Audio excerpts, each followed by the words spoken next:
G1, there's been one game, and Rook G1 has been played. So both players seem to be in their preparation based on the lack of time consumption. But these positions get wild really quickly. And well, which side would you rather have? That's right. I mean, if Matt Larson's watching, I'd rather have black, but he's probably asleep now. He's on the West Coast. So now I could say that I would prefer white in this position. But yeah, Iran has a lot of really strong players. And as you know, I coached at the World Youth and Cadet for several years, and Iran was killing it. They had every section, they had some of the top players. And it's not surprising, you know, their fourth, fifth, sixth best players I'm not that familiar with, but that they're really good. This is a very sharp position where probably the theoretical knowledge of the players is ending around now. And as you said, it's a very sharp position, opposite side castling. White has the open G file, black has the open B and C files, white has the two bishops. And you could argue, if nobody gets mated, that the D and the A pawns are weak for black.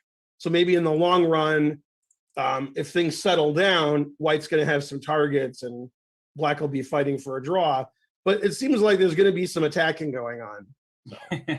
Yeah, that's my read of the situation as well, that both sides are going to challenge each other's kings. I'm not entirely sure how. And maybe we can quickly go through the opening just to show everybody this Sicilian defense, because this is well known at the top levels, where essentially black throws some queenside pawns, white throws the kingside pawns, an early e5 in this knight Orpheus. The knight drops back to b3, and this opening, you can look it up in Game Explorers yourselves, everybody who's watching, but this is typically what happens in these lines. White castles, queenside after black kingside, and you see the pawns go. G4, b5, G5, b4.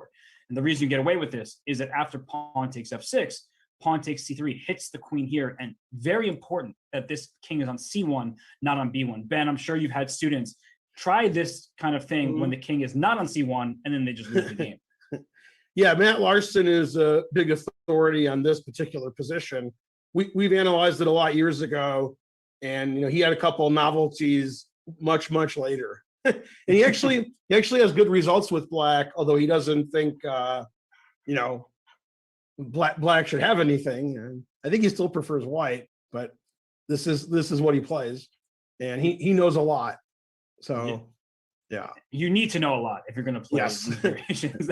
That's for sure. And just to show everybody the points, after gf6, bc3, the queen took on c3 because if pawn takes e7, pawn takes d2 is with check. You see the eval bar. Just always play king b1. Exactly. That's why the king would love to be on b1, because then you could just take the queen back and go up a piece. So in the game, we saw queen c3, knight f6, and this is known where you get the bishop pair by bringing your knight into c6, hitting the queen, hitting the bishop, and this is still familiar territory. And if I'm not mistaken, the move rook g1 was just played, and the only game that I can see here was rook f to c8, which is a pretty logical move, but I wouldn't be surprised if here Idani for the first time he chooses a new move.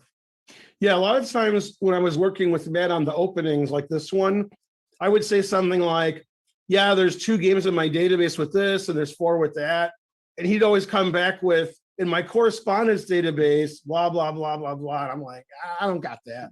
So he's like, oh yeah, that opening is refuted because of this correspondence game. I'm like, what? So his opening preparation was a lot better than mine, but somehow I still got paid. That's how you know you're doing it right. That's right. Yeah. And the correspondence games are important to look at, especially in this day and age, because people spend a lot of time working through various openings and positions, and you can learn a lot from those games where it may not be just a human against human. So some of the decisions may seem out of the grasp of we mere mortals, but it will be helpful, especially in the opening stage. And believe it or not, move 20 is still the opening stage for many of these top players. All right, now Robert, trivia time for you. What do you and Matt Larson have in common that's not chess related? We went to the same university. That's right. Both graduated Yale, and he's at Stanford now, but getting a graduate degree. Yeah, so you Yaleys all know each other. Joel Benjamin. Yeah. I passed your exam. That's all that's important to me. That's right. Yeah. You know everything. I can't trick you. I think you can and you will, but for now, I'm doing okay here. Yeah. Speaking So of do you doing agree that with me that you'd rather have White here, or is it too crazy?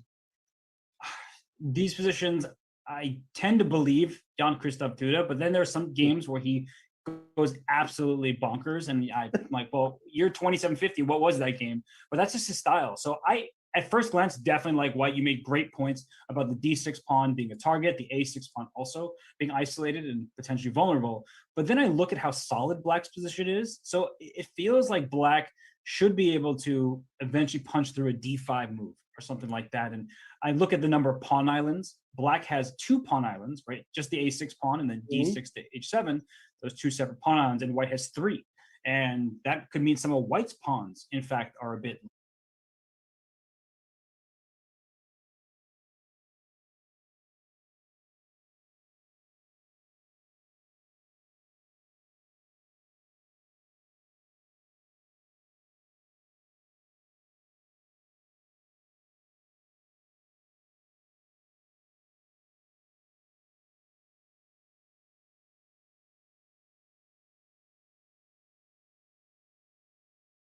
Resulting position when nobody's getting mated.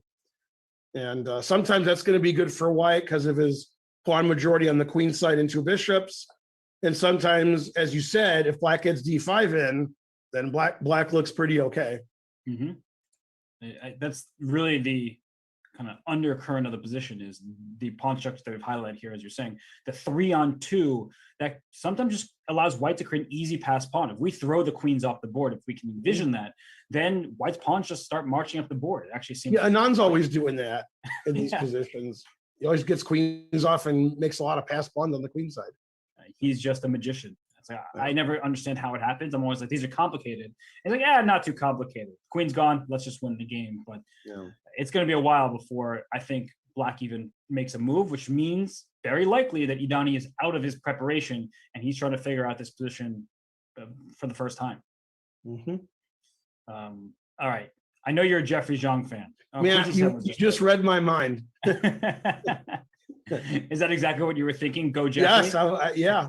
Nope. Well, you probably are going to receive some backlash because Jeffrey Zhang, as we will go over there, he is playing against Vidit Gujrathi. So the many Vidit fans, I'm sure, in the chat right now, welcome everybody.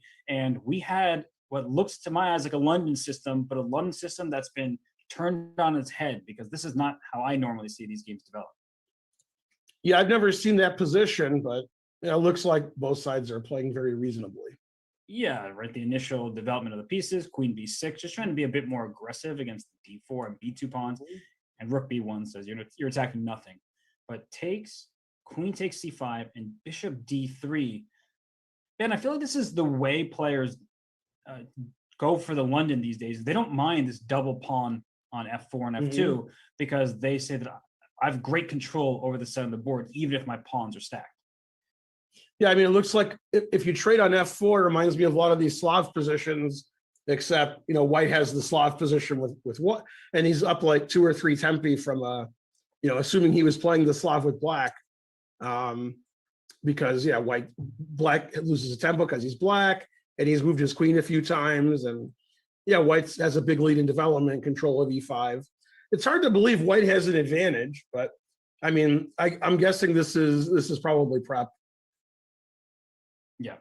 And I would say one big thing that leaves White slightly better is the quality of the bishops. Right? This bishop on D3 is a very strong piece. The bishop on C8, not clear where that's going to go. Oftentimes you just want to trade it for the superior bishop. And if you trade on a square like A6, then White gets an even better grasp of the central squares E5 and D4. So I agree with you, Ben. I'm not really seeing the biggest early stage advantage for White, but I think that it just becomes more difficult for Black to come up with a plan, and that's what Jeffrey likely is relying on. Yep.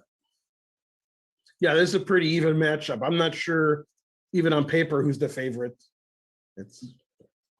They're pretty equal in strength, I think. Yeah, I was just trying to come up with a name. I was just going to say somebody, and then I realized I don't know how to differentiate between them. It looks like Vidit a little bit higher rated in classical chess. Of course, the pandemic has meant no over-the-board tournaments. Jeffrey is several years younger, but Vidit's still a young player himself. And well, Vidit did just outlast Adibon in a really nerve-wracking tiebreak. That was a great match. Yeah. Right? And that shows that he can bout with the best of them in those quicker time controls, whereas Jeffrey quite renowned for his rapid and blitz skills as well. I just don't know how to choose. It's a toss up. Yeah, this has been a tough event for a lot of people. It's sort of like, in poker, if you ask a professional, what's the worst day of the year? It's always the day you get knocked out of the World Series of Poker. That's the day you don't like. And obviously, if you're playing in a poker tournament or rarely in a chess tournament that's a knockout, the worst day is when you get knocked out. Everybody gets knocked out except one person. So everybody's having a tough tournament. And the people who are left, they know that they can get knocked out any round. And that's going to be a hard pill to swallow. So just making it round after round, no matter how the match actually goes, if you got lucky or something weird happened, you're still happy about it. That's very true. You don't care if your opponent blundered a queen, like we saw Maxim Matlikov do in the previous tiebreak. As long as you make it through, you're happy to be there. And well, speaking of people who are probably very happy to be through to the next round, why don't we go over to Jumabayev's game, because Jumabayev defeated the world number 2, or maybe technically world number 3 right now, Fabiano Caruana. And now Jumabayev gets the white pieces against another American player in Sam Shankland, who I saw on Twitter expressed relief to be through the next round, saying that Eroshenko actually played the better of the two in their match. At least that's according to Sam. I agree with that. And the game that Sam won at the end after 1,000 draws, he was much worse or losing that end game, and it turned around in time trouble. The queen and pawn ending, he was, I think he had minor pieces also. He was lost, and his king ran all the way up the board. It got to the 7th and 8th rank. His pawn was too strong, and eventually he won. But that was a really hard-fought match, and there were a lot of draws that could have gone either way. Yeah, and I think there's something a bit sort of difficult about a match when you play Jumabayev, because he is not as highly rated as other players. You were probably expecting, if you beat Eroshenko like Shenko just did, to play Fabiano Caruana. Right. And now you're playing somebody who's 26-37 on paper, obviously gaining points throughout this tournament, and is clearly a really, really difficult player to knock out in this event. So I think that could be tricky for players psychologically, Ben, where you get into this mindset of, I'm the favorite now, I should win this match, and that could actually pollute your thinking. Yeah, I think Sam realizes that you can't look at these ratings and trust them, because he's got a lot of the people just play way better than their rating. So you just got to play your own game and hope that you're more skilled than your opponent, not just expect that. Yeah. And Sam is renowned for his knowledge of the openings. He is a theoretician through and through. And the fact that he's already spent about 6 minutes and we're on move 7, for most people, that's a normal expenditure of time. For Sam Shankland, that indicates he was not expecting this opening today, and he may still be within the framework of familiar repertoire, but he is not prepared specifically for this game against Renat. And so let's go back to the beginning. Knight F3. Yeah, I think Knight C2 before anything happens is unusual. But what's funny is this is not like an atypical idea. It is early to play Knight C2, and probably a wise choice by Jumabayev, but it's not like retreating the knight back away from the center is abnormal in the slightest, right? This is an idea that you see black use in Grunfeld positions. Yeah, somebody like Shankland might say, I have the black pieces, so my theoretical knowledge is going to be the most aggressive tries for white, and I know how to meet all of them. And if white plays an innocuous move, then I've already equalized. I don't have to analyze that for hours. So that's probably why white played Knight C2. It's less likely Sam has analyzed that a lot compared to just white playing normally. Yeah, I think that's absolutely correct. And white can play Knight C3 now, go to castle kingside. And I typically like these positions from the white side. I've unfortunately had the black side of them very frequently. And what I don't like is this bishop on G2 was an absolute monster, controlling the length of diagonal, and it's very difficult for black to strike in the center, because one of the typical strikes is D5, which is not going to happen now that you have 3 pieces, or sorry, 4 if you include the queen, just barreling down at the square. I really tend to like white in this. It's funny, we're the same in that respect, that I like white, but I'm always black in these positions. And the truth hurts. Yeah, and so does playing the black side in this position. I almost never have a good time with it. Right. Yeah, it's no fun. I think that black often plays like a queen a5 type of move and sometimes swings the queen all the way over to h5. That's, you know, a cool way to get your queen in the game. But still, once you get to h5, you're not going to go checkmate the white king. And I really do feel like white ends up with the better position. One thing I think, one instructive point, Ben, is that many players would want to play e2 to e4, but white often refrains from doing that because they want to keep this bishop open on the diagonal Right. and putting the pawn e4 while it takes better control over d5. You don't need that extra attacker of that square. So leaving the bishop open is probably a better try. Yeah, it's sort of like white has a little bit more control over the white squares in the center and doesn't really have to do anything aggressive because it's hard for black to do anything that gets his pieces out to active squares or attack anything. So that's why we have black, but we don't like it. Precisely. Well, Ben, I'm just trying to go around as much as possible, glance at some games. Is there any matchup that we should head on over to? Well, probably something we haven't looked at yet. Who's the most exciting? Let's see how the gangster's doing. Grishuk. How much time he spent? Let's check it out. Yeah, I mean, to me, he's one of the the three favorites left. So Magnus, Grishuk, and who's the third? MVL. Okay, that's my three favorites right now. I'll give you three different favorites tomorrow. Well, you're just trying to maximize the chances that you're correct. I respect that, honestly. And Grishuk has only spent 15 minutes. 9 moves have been played, and the position has opened up for this big.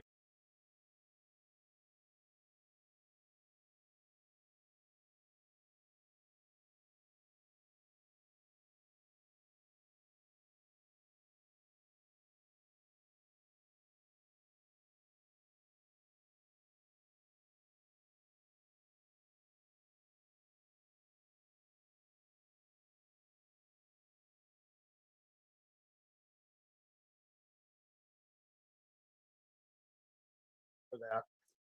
You most certainly do. And you take on c4, even though I just mentioned the d3 pawn, it's not just about the pawn, but the square, because if you don't take, well, then white will gladly take it. CB5 looks pretty good, yeah. So BC, DC, and then this knight comes over to b4, heading into this square here. I don't know why I put the red arrow, but hey, let's change it to blue. I don't know. We have choices. They're both good, yeah. Yeah, the knight's trying to get into d3, but what happens after a move like knight e5? Just the rook on a8's not defended. Seems wild. Yeah, I mean, he can either sacrifice the exchange, which looks wrong, or he can, I guess, just defend his knight with either his queen or his bishop. Yeah, you have to watch out for a3. Then I'm tactically confused.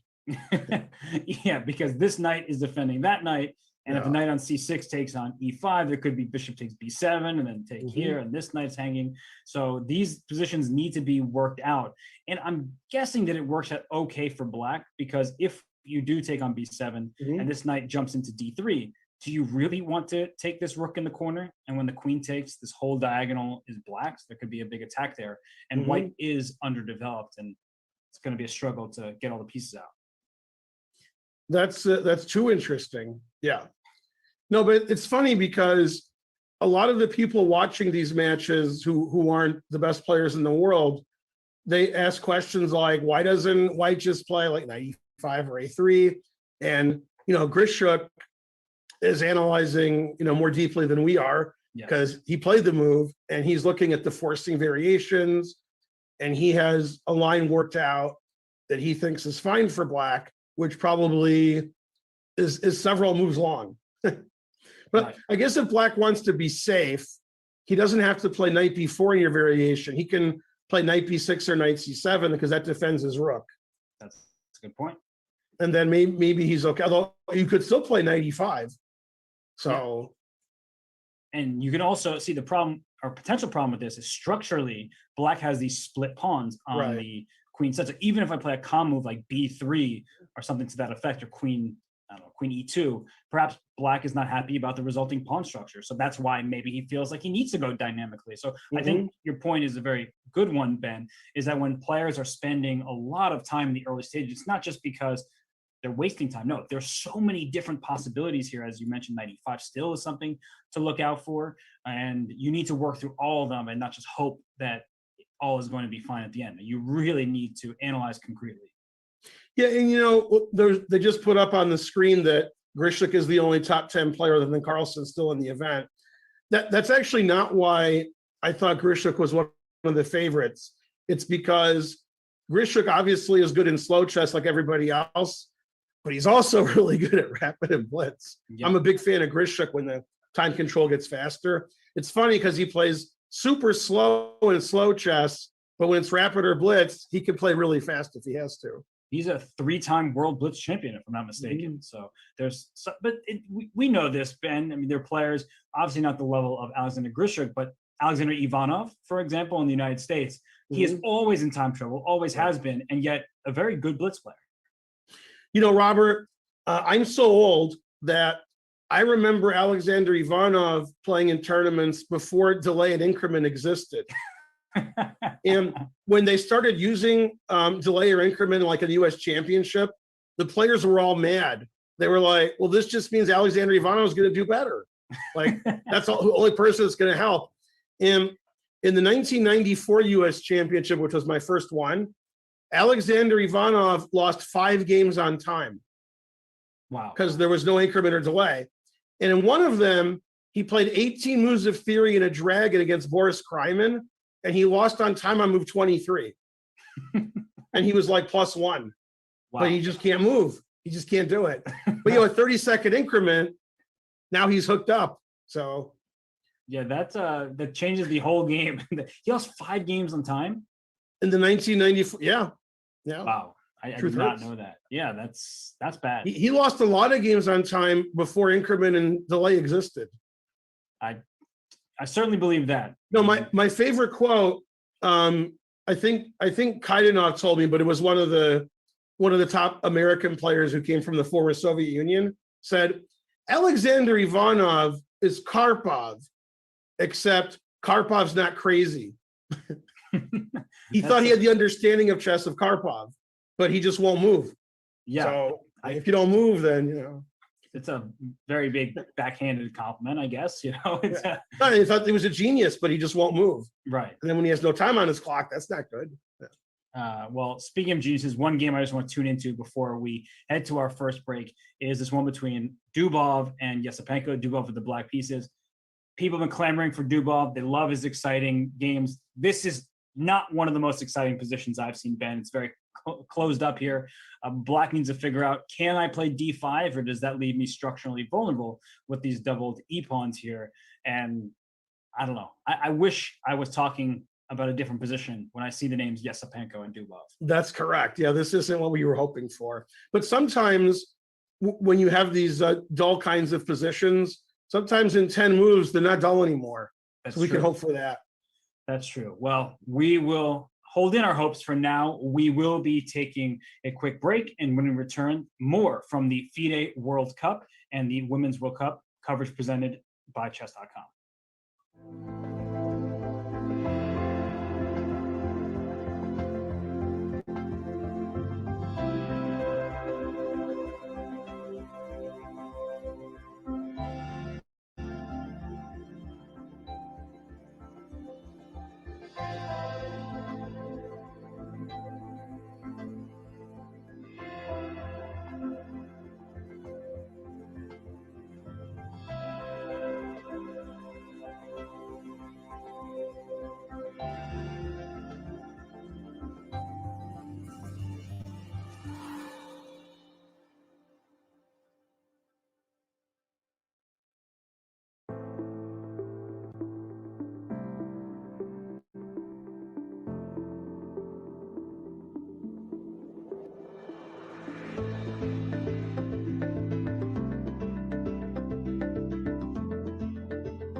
Chess.com is your exclusive Twitch home for the video feeds for this year's World Chess Championship. You will not be able to watch the camera feed anywhere else.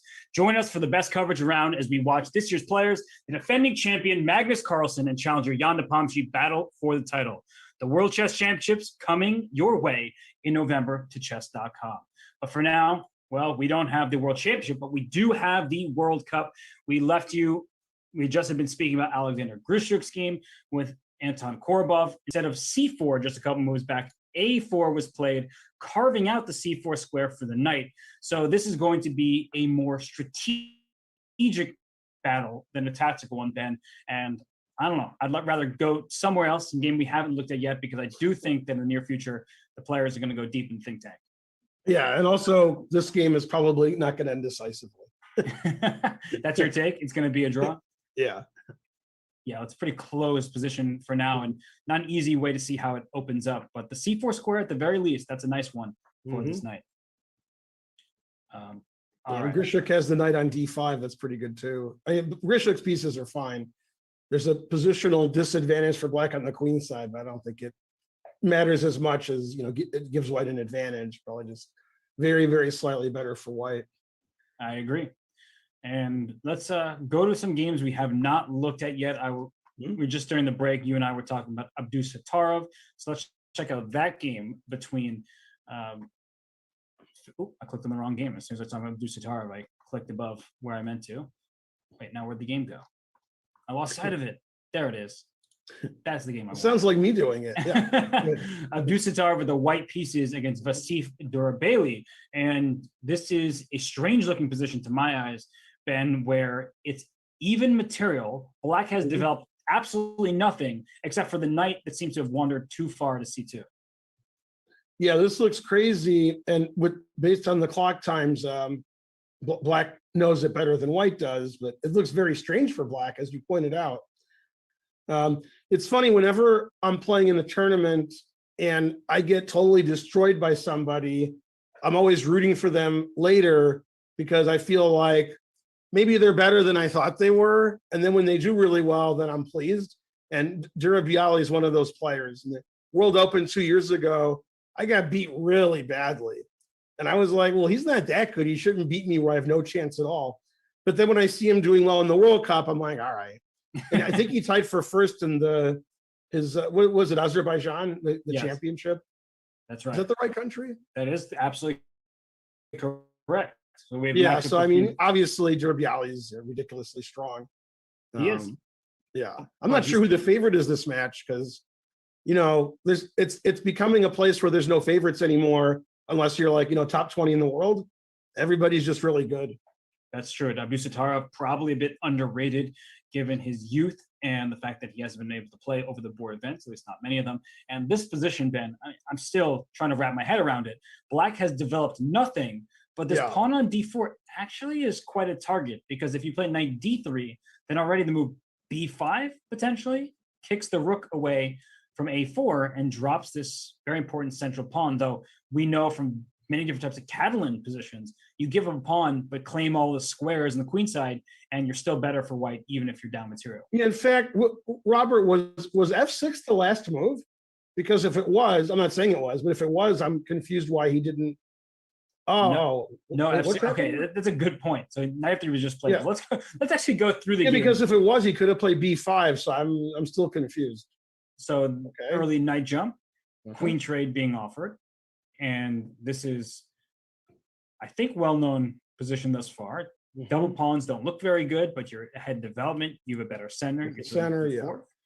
And castles to avoid the fork on c2. All this makes sense. Rook a4. So in this position, white hasn't played e4 yet. So b5 would be very risky with that c pawn all juicy. Yeah. Okay. Yeah. Don't recommend that. The engine doesn't like that. No, I think just a simple move like rook a5 and No, I thought maybe the pawn was already on e4, so I was like, why do you play f6? Okay. He started with f6, and then e4 came, and then of course, the move bishop c8 is best. Of course. Right? Just always retreat. I learned Yeah. from you. And Yep. then after knight f3, the bishop comes back to e6 and hits this pawn on b3. Yeah, because knight f3 really traps the knight. We got to watch out for rook c4. And just any move, basically. The knight on f3, I think the knight had to go to f3. As you said, after knight d3, b5, black might just be winning material. Right. And Yeah. I mean, not abundantly clear if it's worth it for black. I mean, clearly this is prep by Yeah. Durabailey, but I'm looking at this like, well, even if I go rook a5, let's say knight takes here. Actually, I don't like rook a5 because I'm walking into a potential. Yeah, but there's almost nowhere to go. Yeah. Yes. If I go bishop e3, you start taking all my pawns. Yeah. Yeah, and black's playing e5 soon, and the pawn's attacked. Yeah. So Yeah. this is his idea. But knight f3, bishop e6, or you stop the rook c4, Mhm. and you also threaten the pawn on b3. Yeah, this seems like black knows the opening better than white. So I don't know if white's just walking into prep or he wasn't ready for this line. Well, I guess one of the questions I have is if I just play knight d2 to protect the b3 pawn. So what's black's idea? The knight on c2 can't be attacked very easily, but I'm trying to figure out like how you eventually do get it out. Like let's say I play knight to d2, so I'm protecting my pawns that were under attack. Mm-hmm. What's the? Yeah, I'm wondering if black can put his knight on b6, but I guess the rook should be relatively safe on a5. Right. So here, okay. Somehow It's funny how the knight's trapped and the rook is almost trapped. Everything's trapped. Yeah, it's the strangest The position. bishop on c1 is trapped. Very strange position. Yeah, this is trapped here. The knight on c2. The bishop on f8 is trapped. Yeah. But My dad used to say when he saw these positions that both sides stand badly. I agree with him, and that's a statement that I can concur with because I don't know what's going on, but I do know that Durabailey is moving so quickly, which Right. leads me to believe that he has mapped this out, and it's maybe not just acceptable for black. I think he's trying to play for an advantage because white's structure right now is compromised. This pawn structure, these double B pawns, isolated, weak, and if you can't trap that knight on c2, well, what are you going to do? Yeah, the knight actually does some good on c2. Trapped on a good square. It's keeping the rook at a4 at bay, puts pressure on d4. And it looks like if black ever gets in a little trouble, he can either play knight a6 or a5, get the knight to b4. The bishop can move off of e6, and he can move the e pawn. He has b4 controlled. So it looks like the knight's not going to get trapped and captured. But it's hard to say if you don't know the position already. Should white spend a lot of time trying to win that knight, or should white forget about the knight and just improve his own pieces and hopefully not lose his b pawn and then his d pawn? So it's difficult for white if you haven't seen it before. Yes, I think that Durabailey just clearly outprepared his young opponent, and Abusattorov is going to have to figure this one out because his structure is worse. That if you drop the b3 pawn, that's just a free pawn. Knight bd2, as we were just talking about, it looks normal, but then your bishop on c1 can't develop, and the knight on c2 is not going to get trapped. So I think this is pretty brilliant stuff from the Azeri, one of the Azeri top players, and if he can get this with black, big trouble for Abusattorov. Yeah, the time advantage is quite nice, and obviously, Nordy, as Danny calls him, he knows that he's been out prepared, and it doesn't mean that his position is bad. It just means his opponent knows the position already. He doesn't, and his opponent has a monster time advantage. When you have white, that's not what you're looking for in the opening. Is your opponent out prepares you, you don't have an advantage, and now you're way behind on the clock. So it's an unpleasant feeling. And we can see the numbers as zeros because of course, and he just put the move d5. He did. That's what happens when you're a young player. You play d5. Yeah. And so what is the idea though? I think you have to take. That's no question you have to take. Because if you move your bishops to f7, then rook c4 simply does. Right. Yeah, you have to take, otherwise rook c4 is good. Yeah.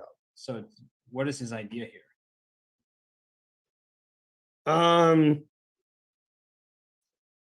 Good question. He saved his B pawn temporarily. I mean, I'm looking at E5, but I just don't believe it. I can't believe it. Yeah, So because then knight c6 even. that's just yeah. I'm guessing he has to take on D5, but I don't. I mean, that's a strange idea because he's giving up a pawn and his B pawn is still attacked. Unless you can just keep giving up pawns somehow, and then this pawn on b7 is a clear target. Yeah. But I don't really believe in this either.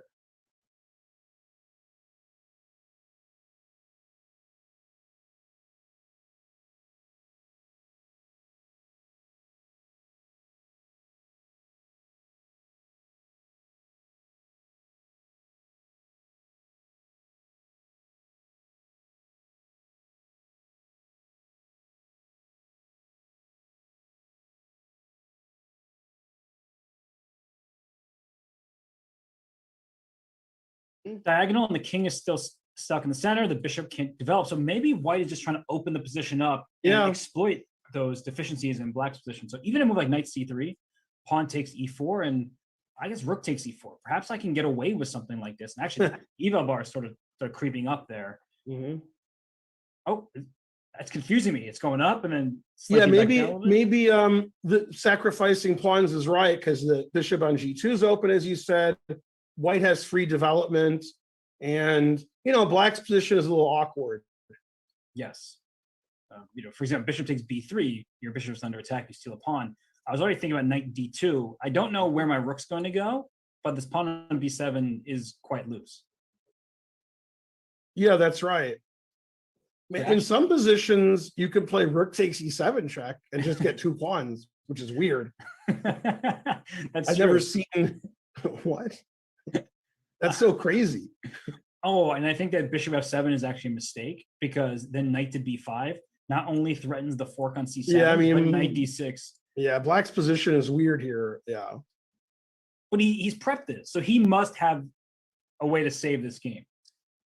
I like the way looking at the two players, Duraviali looks like he's confused and Sindarov looks like he's confident. Yeah, and it's just, now they switched. They don't know what's going on, but chess is too hard. I guess, Ben, one of the important questions is bluffing in chess, where you blitz out some opening that objectively may not be good for black. It seems like, according to the current position, we just have the eval bar on the screen, not the moves. That says about level, and I don't know. Does Durabaily know the ins and outs to the point where I can equalize and find a way through? Or is he bluffing with some quick moves that can catch an opponent off guard, make him nervous, especially a youngster like Abusattorov? Probably not a good tournament to bluff in. Yeah. you gotta watch it in these events because your opponents can, even if they don't know the position, they can play pretty well. That's true. When we were interviewing Magnus, I was like, and Grisha, we were like, there's a lot of decisive results here. And in a lot of the online tournaments where everybody's, 29 million rated, there's a lot of quick draws. This is a lot better. What's the reason for that? And I think Magnus put it really well. I think it was Magnus. He said, or maybe it was Grisha. They said that there's a difference in ratings in a lot of the matches. So there's more exciting play. There's not much at stake when you're both 2,800 and the game is not slow rated. But here, the higher rated players have to beat the lower rated players. And these guys in particular like to play crazy chess. So you get these really crazy games, which is a really refreshing after what we've seen the last few months with so many quick draws that are, that aren't really playing. Yeah, there is definitely an onus on these top players to win games, and they're playing against very strong competitors, right? You look at the likes of a Durabaily, and Abusattorov, a Jumabayev, beating a 2650-ish grandmaster on demand, no easy feat, obviously. So in a small sample size of just 2 games, that's why you see these top players knocked out. Whereas if there's a 10-game match, then of course, I think pretty much every single time the much higher rated super grandmasters would win those matches. But in 2 games, definitely not the case necessarily. It's funny, I say onus a lot, and I didn't even go to Yale. So there you go. Well, your vocabulary, I guess, is Yeah. Stellar. No, I mean, I did go to 2 different colleges, though. First clown, then barber, but I didn't learn very much vocabulary, so I'm trying. All right, sweetie Todd, Sweeney Yeah. Ben over here. That's So me. where But you're going to call me Sweetie Pie, but I guess that's reserved for Danny. Yeah. All right. Oh gosh, I think Danny reserves that for me, not the other way around. He wishes. So let's maybe head on over to the Women's World Cup. We have some excellent matchups there. So I'm going to switch our attention. This game between Asabayeva, who is another young talent. She beat her compatriot Zensai Abdumalik. She also then won again. So she keeps knocking off higher rated players. And now she has the black pieces against Katerina Lochno, who is a superstar in her own right. Mhm. And this position, I never know what's going on, Ben. So I'm going to throw to you. Yeah, thank you. Yes. Yeah, awesome. So obviously we have a poison pawn Sicilian, and normally both players are playing a lot of theory, and you get to move 20-25 quicker than you do in most openings. And the first person who has a big think is the one who's, less well prepared. But it looks like both players have already been thinking. And generally, when there's a lot of theory, I bet on the younger player. But it's hard to bet against Lano because she's so experienced and such a tough opponent. Again, it reminds me of the other games where it's just so crazy. We don't see quick draws. We don't know who has the advantage, and the position is just a complete mess. And generally, the younger players like that. They like to calculate, and they like to put pressure on their opponents. And I think this is a really good strategy with Black, is not to play passive and defensive and be slightly worse and suffer. I think it's good to mix it up and put a lot of pressure on your opponent. Of course, if you don't know the theory very well, it's going to end really quickly. But Yes. These are positions where you don't really use general principles. You see what the engine says, you put your 5 engines on, you go to sleep, you wake up, and you're like, oh, okay, this is how you play it, because it's just so complicated. Yeah, I don't think we're instructing any of our students to play like this, especially if they're newer players, because look at how ugly the pawn structure is. And the good news for white is, compared to some other poison pawn variations, you're only down 1 pawn. Sometimes you're down like 3 pawns and a piece, as Fabiano Caruana demonstrated against Maxime Vachier-Lagrave in the candidates. But how did we get here? We know the poison pawn variation. It involves this queen for black hopping out to b6 and taking this pawn on b2. White allows it because the claim is that while you've gone and captured my pawn, spending 3 turns with the queen, look at how quickly I can go and attack you. And after the knights were swapped on c6, e5 was played. So I'm trying to figure out where the first new move was played. So knight c6, if this Opening Explorer database is correct, knight c6 was actually a new move by What's the old move? It seems that there are a bunch of games bishop to e7, developing the bishop, protecting the knight, makes sense. Knight b to d7, and there even was a queen c5 choice in this line. So I think it's odd that Black plays a new move here, and after takes e5 goes into the tank. Yeah, that doesn't seem like a weird way for White to play. White's playing super aggressive. Well, I think part of it is right here. So bishop e2 is not a very common move. I was saying bishop e2 doesn't look like that's the main move. No, e5 is just the immediate pawn thrust opening the position. But bishop e2, you play a rare move, you catch your opponent off guard, and then you get to a position like this where you're both in relatively new territory and figuring it out for yourselves. But Ben, knight d5 looks like the move to me, because you can't move your knight off the d file. You get checkmated on d8. So knight d5, closing down the line here. How bad for Black can this really be? It doesn't look like it's that bad, but Black has to be super careful because of the huge lead in development that White has. And obviously, if Black survives, Black's up a pawn, White's pawn structure is totally messed up. And that's why we love these positions. And that's why you have to be super well prepared. And this looks like maybe Lano's, as you said, Lano's bishop e2 is like a pet line that she hasn't played before. And her opponent is like, bishop e2, what's that? Because there's always so many possible legal moves. And as you know, against the Najdorf, even right after a6, they're playing every legal move. So just to throw black off. And, if you throw your opponent off and it's not bad and you have it well prepared, obviously that's very advantageous. Even if the engine doesn't say so, you just know more about it than your opponent. That's true. But yeah, I guess she's considering, well, she played it after I was going to say she was considering whether to go knight d7 or knight d5. Obviously, knight d5 looks more natural. Yep. And there it is. And one line I'm just calculating in my head, Ben, which shows that just because you've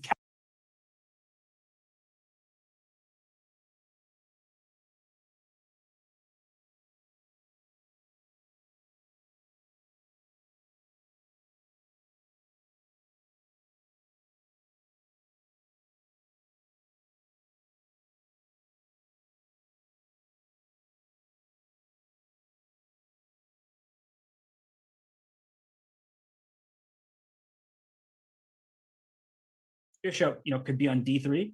You just think about it where there's sometimes you just even give up your queen, and if this bishop gets to d3, it would be winning. The problem is here the queen can interpose on e4. Right. That's would be such a beautiful checkmate. The king drops back and you just mate with the bishops. But many, many tactics. White should be favored if the king goes to g8, and that's what the players will have to figure out here. Of course, black isn't going to walk into a mating attack.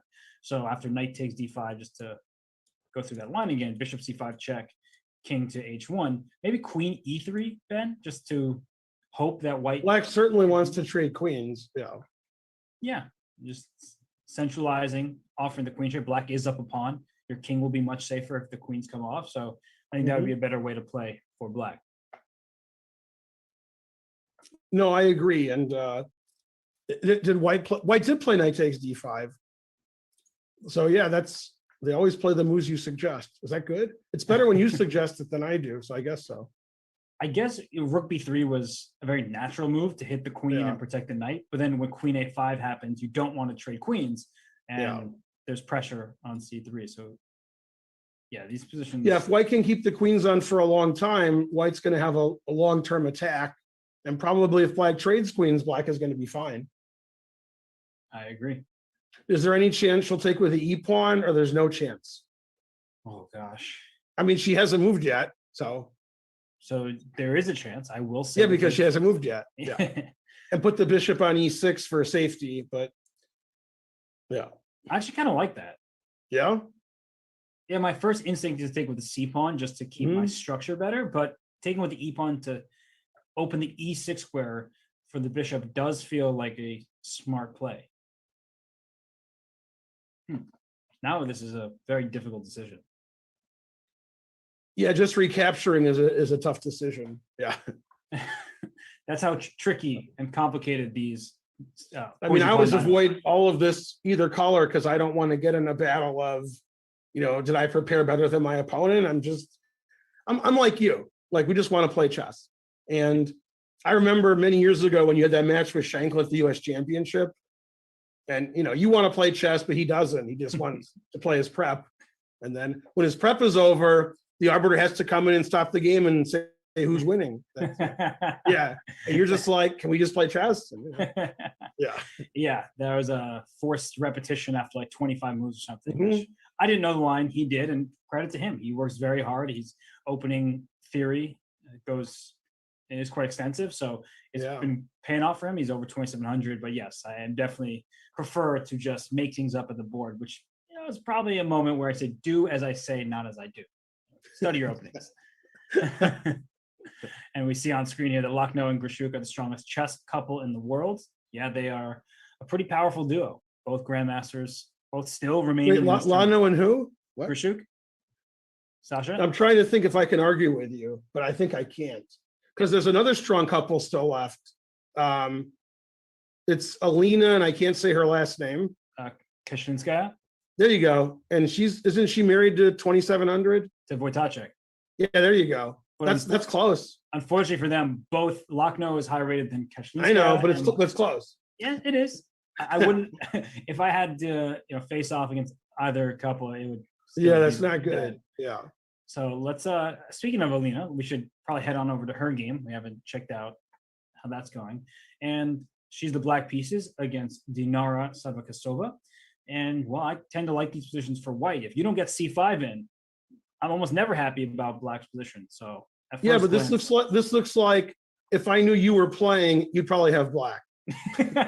That's sadly true. Which means that the position for black is not particularly good. Oh gosh, you caught me there, Ben. And well, the breaks that are typical in these positions are e5 and c5. You can't play c5 because your knight's in the way. Right. And you can play e5, but that typically does not solve all of your problems. Right. Especially with this rook on e1 and the queen on e7, move like bishop d3. He says, hey, give me an isolated pawn. Why don't you? Right? Take on d4. I take back. Your queen's under attack. You have a problem this way. Yeah, and bishop g5 is coming. Yeah, it's not good. Bishop f5, bishop g5. Yeah, knight e5. Yeah, everything's coming. Yeah. That's no good. No. So e5 is possible, but after bishop d3, I'm not sure what the follow-up is. Yeah, and again, that's why I prefer like when black's playing the poison pawn, because these positions that some people like Leko and Geary can be slightly worse and find the right plan and draw. Lower rated players, when they're getting squeezed like this, it's not so simple. And so it's better to put pressure on your opponent and not give them a free hand where if you play perfectly, you're equal, and if you don't, you get smushed. Right. So that's why we don't like these positions, but it's hard to get an active position with black and still have a good position. Not easy to do. Not at all. And right now, it just seems like one of those positions where white has so many different kind of obvious ideas, and black is just struggling. Do I play e5, or does that cause my position to collapse? And so you start spending time, and you're like, nope, no more e5. Can I play b4? But then you play a move like b4, and after the knight moves, I guess you can move knight, you can take here as well, but sometimes you just give up the pawn. Like, I don't care. I'll play knight a4.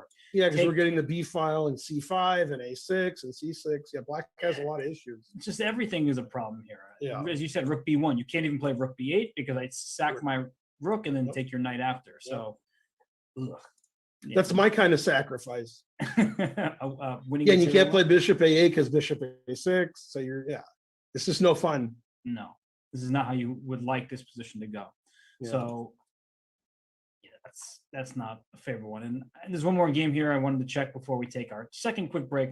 The matchup between Anna Muzychuk and Elizabeth Pates, because they're very good friends. They often stream together, and they're battling it out for a very important spot in the top 8 of the Women's World Cup here. And white is up a pawn, but black is using the dynamics to her advantage. She's the bishop pair, open bishops, a rook can come to d8. So Ben, are you greedy? Would you prefer to be up a pawn here, or do you like black's chances? I'm usually greedy, but I don't know if I'm that greedy. I mean, this seems like black should be reasonably happy with the results of the opening. Black's position looks pretty nice. Obviously, white's going to hope the extra pawn is good. That would be a tough decision for me. I don't think I would do it. But, I mean, I'm worried about white playing knight d5 later, which I guess she can't do now. Mm-hmm. So if white plays knight d5 later and it's good, then I guess I should have done it. but yeah, I think black can be okay without. In fact, is it white's move here? It is white's turn, yes. Yeah, okay, so that's good. I don't have to make that decision. Good. But yeah, hey, so you were saying they're good friends. Now I don't have any friends. I have no trouble. But you have a lot of friends at the grandmaster level. Do you find it easier or more difficult when you're playing your friends? I assume that's not as pleasant as beating somebody you don't like as much. Yeah, I mean, I don't really like chess players, so I don't have that problem exactly. But yeah, it is really an issue psychologically when you play people that you get along with well, or if you've worked together. That's just an absolute nightmare when you have to play somebody that you spend a lot of time preparing with. It's just not fun. And I think that these players, they're professionals. They'll just get over the personal relationship they may have. And what about the Muzychuk sisters? Or what if they play each other? Yes, actually, there was a tweet. I think it was Chris Bird, or maybe it wasn't, but he said, if the Muzychuks play in the final, I'm not sure they're in different brackets, but says, based on previous games they've played, what would happen? because usually they just play like a 10-move draw. Right. And you see that happen with many pairs of friends, or in this case, siblings. You see Majarov and Karyakin, who are very good friends. They draw in 15 moves every time. Yeah. And then, in the online events, you see certain players have their draws, right? There's the Berlin draw that some people do, the Queen D4, Queen E4, and then there's the Queen D4, Queen D2 draw that I think Rajabov and Wesley So have down. So, but actually, the person with the most siblings has to be Rajabov because he has all those quick draws. So I think everybody in the world is his sibling, and he's just like, "Yep, got to draw it." So, hey, he's just an agreeable guy, I guess. there you go. Yeah, but he has a lot of fun. Anna took an F5. Bishop takes F5 seems quite obvious as a reply, unless you throw in Rook D8 first, which I wouldn't do, Ben, because I would want to sacrifice my queen as white. If you play, say, Rook FD8, because I think I'd rather this Rook, could I sacrifice my queen? Not my pieces. It's legal. Yeah. I'm going like this, and then just taking on D6. I like white's position here. You have a knight, a rook, and 2 pawns for the queen. I'm taking white. Yeah, and we have a white square bishop too, so that could be could be annoying. In fact, he might throw in, or she might throw in bishop C4 check first. Now, probably not because B2 is not defended. Yeah, just so but this seems fine. She just took back on F5 to want to analyze all that, and probably didn't like it like you. It's not worth exploring. Bishop takes F5 and just hits this.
St. Louis Rapid and Blitz will begin in August with 10 top grandmasters competing for their share of $150,000 prize fund.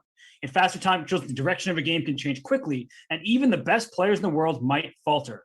Who will outwit their opponents and take home first place? Watch on chess.com and find out. It will be another fun top event. But in the meantime, we are still in the World Cup. Speaking of top events, with a lot of action, quicker time controls in the tie breaks. We've had the Magnus Carlsen position against Radoslav Wojtaszek during the break, and it looks like what's happening in this game here. This knight on b4 looks somewhat decent, but a3 can always kick it out. Ben, not the most open of positions. Who do you think that favors here, Magnus or Radoslav? I actually don't think it favors anybody. This position is probably, more equal than not, but this is the kind of position where if Black doesn't play accurately and find good squares for his pieces, he could end up getting smushed on, even on the king side. But obviously the knight on b4 is good. White's going to play a3. Magnus is probably trying to decide how to attack on the c file with either rook c8 or queen c7. That way the knight potentially could hop into c2, but that would be funny if it goes a3, knight c2, rook a2, and we see what happens there. That's a very strange something. It depends like who's quicker here, and does a4 work or it doesn't? I guess it doesn't. Well, it's funny because you can almost trap this rook on yeah, it's a very strange position. Like, it reminds me of the other game where Durabali has his knight on c2 and sort of confusing. Yeah, and b3. I think you were just pointing this out. It looks like his knight is trapped at queen c7. It defends it, but then you're like, wait, what about rook d2? The knight's really trapped, but then the bishop is no longer defended here, so you can get away with this. It's just it's all tricks. Yeah. Yeah, and no kids playing in this game, though. Right. Yeah, so this is a very strange position because it looks like if Black just gets pushed back and has to move the knight back to c6, I'm going to take White. But if Black just dominates the c file, then Black's probably better. So I'll tell you in 3 moves what I think. Right now, I don't know. And I want to play bishop a6, and after a3, I was thinking, can I play this move bishop e2 just to be a trickster? Wow. Because if you make this mistake with rook e1, you're not going to be very happy when I move my bishop one more time. You can win your queen. But of course, rook d2 takes care of everything, hitting the bishop, hitting the knight. So you'll have to give up this bishop for knight f3, and not ideal. Yeah, but it's really a strange kind of position because something's going to happen in the next 2 or 3 moves that's going to make the position different. Yeah. And I don't know what it is. I don't know if Magnus is going to have to retreat and be worse, or if he's going to go crazy with one of these lines and need to get his knight extricated or saved. Yeah, you don't play rook c8, knight c2 without calculating not just 3 moves, not even just 5 moves. You really have to see the exact future, because that knight will be stuck there for quite a long time. And that could turn out to be a big mistake, or it could turn out just to be super frustrating for White to deal with.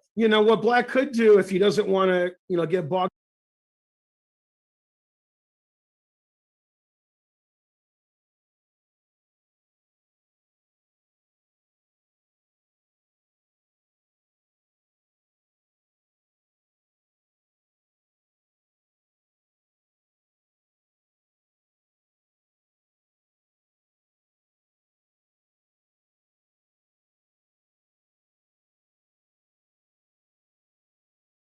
Is stuck in place, you can also use it as a hook to pry open the queen side and then go queen a5, rook b8, and start bringing all these pieces here. And so one thing that White probably wants to avoid is a trade of pawns on the queen side, because if you can contain the c file and say, your knight on b4 is not really doing that much, eventually, as you were pointing out, Ben, the queen on b1, maybe h4, h5, and you have this sort of King's Indian attack type of position with a queen on b1 rather than on a different square. But I think that it holds some promise for White.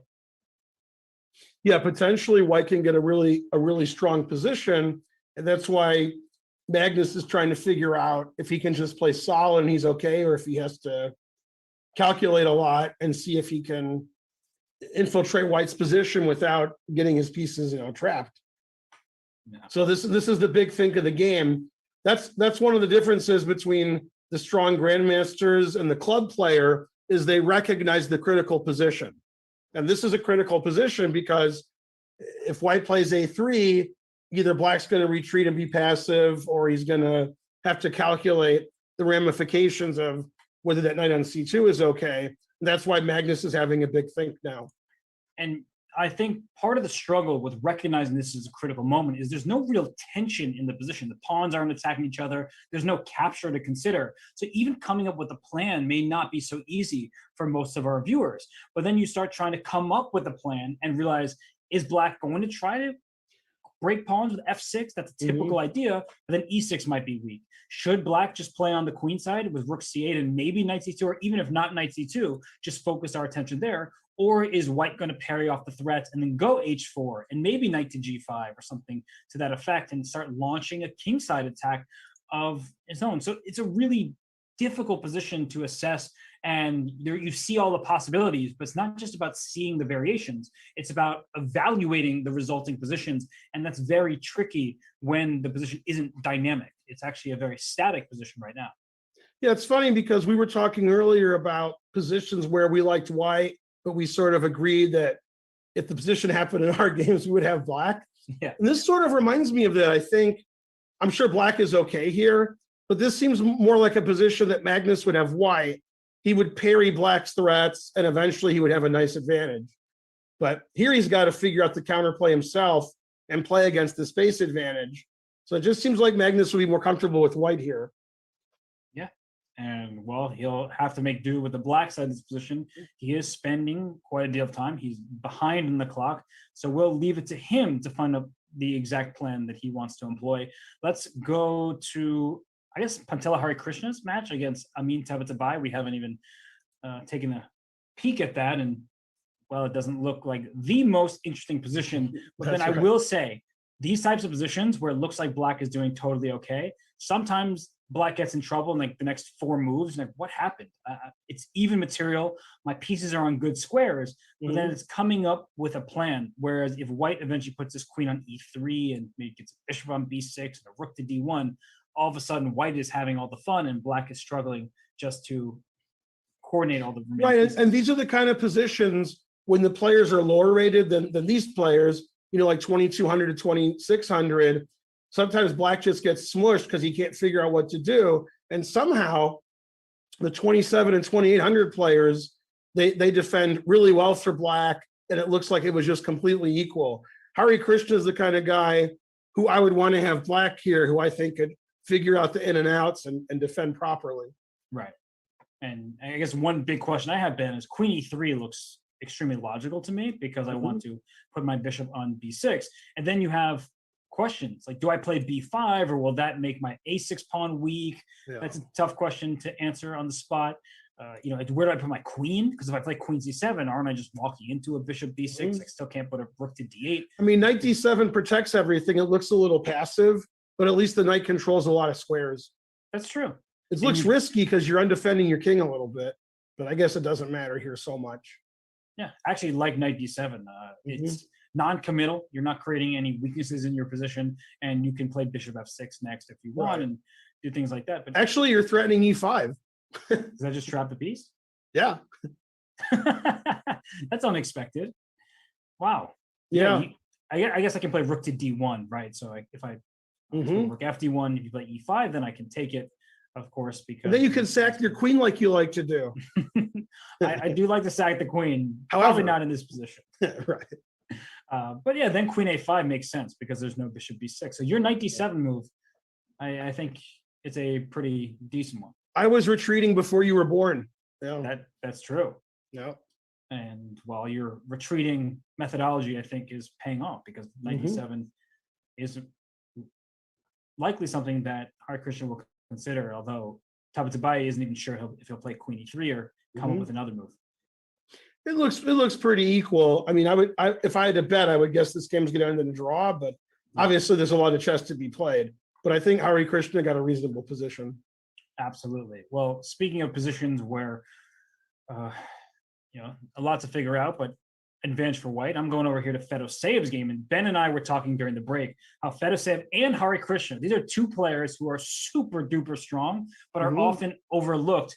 And whether it's because their compatriots have higher ratings or just more fame, somehow they're not talked about enough. And Fedoseyev has been having a marvelous World Cup. He's winning his matches in regulation in classical chess, and now he, with all due respect to Vladislav Kovalev, has a pretty favorable player at this stage of the tournament. 26-37, a very good player, formerly 2700. But that's the type of pairing you probably aren't too unhappy about. And speaking of things that you're not unhappy about, Ben, this is a bind if I've seen one. This is great for white. And he's one of the guys, sort of like Grishuk, maybe even better than Grishuk, who I think is really good at rapid and blitz. So he has, I think, some kind of advantage in this format. Yeah. I mean, Fedoseyev is one of the few guys who can give Hikaru a tough time in these, online blitz tournaments. Fedoseyev is really good at blitz. Sometimes he plays blitz when he's playing slow chess. So Fedoseyev reminds me, the rapidity of his play reminds me of a young Anand. Anand used to just move instantly, and he's obviously slowed down, not too much. But Fedoseyev plays really quickly and really confidently. And luckily, I didn't look at the clock when I said that. And then I looked at it, and at least I'm not proven wrong right away. He's got a lot more time than his opponent. You're not proven wrong. He has much more time, and his position is so much easier to play because typically in these type of structures for black, you think about b5, you think about d5, but neither move is possible. And in these hedgehogs, black has more minor pieces. And without the minor pieces, you can't explode the position in a favorable way because white will just grab the material. And we can just see that very clearly. In b5, I just can take with either pawn, honestly, but let's say I take this way and then my knight can just capture on b5. Thank you for a free pawn. Not going to go over well. If you play d5, well, then I have to think a little bit more, but I think I can still just capture with the c pawn. And after e takes d5, I'm not even going to take. Kick this knight. And the truth hurts here. No good. No good whatsoever. So no pawn breaks for you. So if that's the case, Ben, not just what moves, because I think queen c6 or queen c7. Yeah, black looks like he has to wait to get smushed. He's waiting, but and white has to play accurately to continue. I mean, black just has to chill and hope that white can't break through, but that's no fun. Yeah, I guess you can wait until white tries some g4, h4, maybe even rerouting the knight to the king side. And that is a risky decision to start pushing pawns in front of your king. I just don't see what black does. No, it's no fun for black. You were saying it earlier, a lot of people in this tournament who go under the radar, they live in a country where people are younger or more famous or better. And if they lived anywhere else, they'd just be superstars.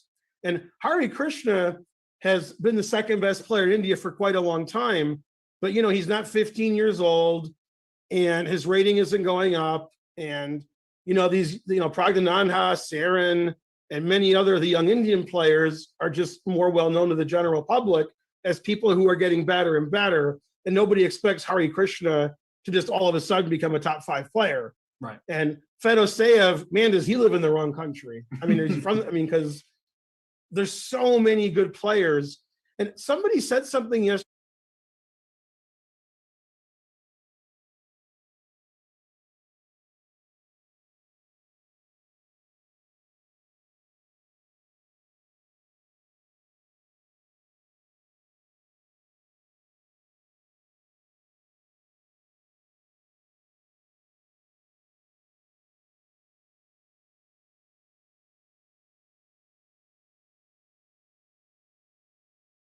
That Dubov is number 9 in Russia, which means that Fedoseyev is like number 15 or something. Yeah, I don't know if he's number 9. That's what somebody said. I mean, I believe it could happen. I'm thinking, that guy's higher, that guy's higher, that guy. I mean, I'm like, yeah, maybe.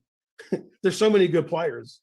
Yes. And a lot of them are left in the tournament. And they're playing each other. We actually haven't looked at this matchup between Artemiev and Karyakin. But speaking of, there's 2 guys who are higher rated than Dubov. Yeah. And while they do not have the most exciting game, I'm going to have to say that matter-of-factly here because it's an endgame. Rook d7 would be a nice-looking move, trying to get this pawn on d7, take the 7th rank. But after rook to d7, amongst other things, rook c7 looks plenty fine. The knight on e6 is doing Yeah, this Hero looks like job. it's going to be a draw. This is the one match I have absolutely no idea who the favorite is. I got nothing. And you know what? Sorry to interrupt you, Ben, but is Artemiev's rating really 2704? Wasn't he like 2740? Yeah, he's way better than that. When he played Gelfand and they drew the slow match, the rapid match was not competitive. No. Yeah, I mean, again, when it comes to rapid and blitz, some of these guys are just monsters, and Artemiev is one of them. Wow, and I'm looking at his live rating. He's Mhm. under 2,700. How is that possible? It's not. Yeah, I mean, I mean, there's just so few games played that are FIDE rated lately that, again, the ratings aren't indicative of how strong they are. And I think this format, as you were not implying, you were just stating, it favors someone like Artemiev, who is a strong enough classical player to hang around with all the best players in the world. And then when you get to rapid and blitz, oh boy, you do not want to face Artemiev. Yeah. And to be fair to this matchup, you don't really want to face Karyakin either.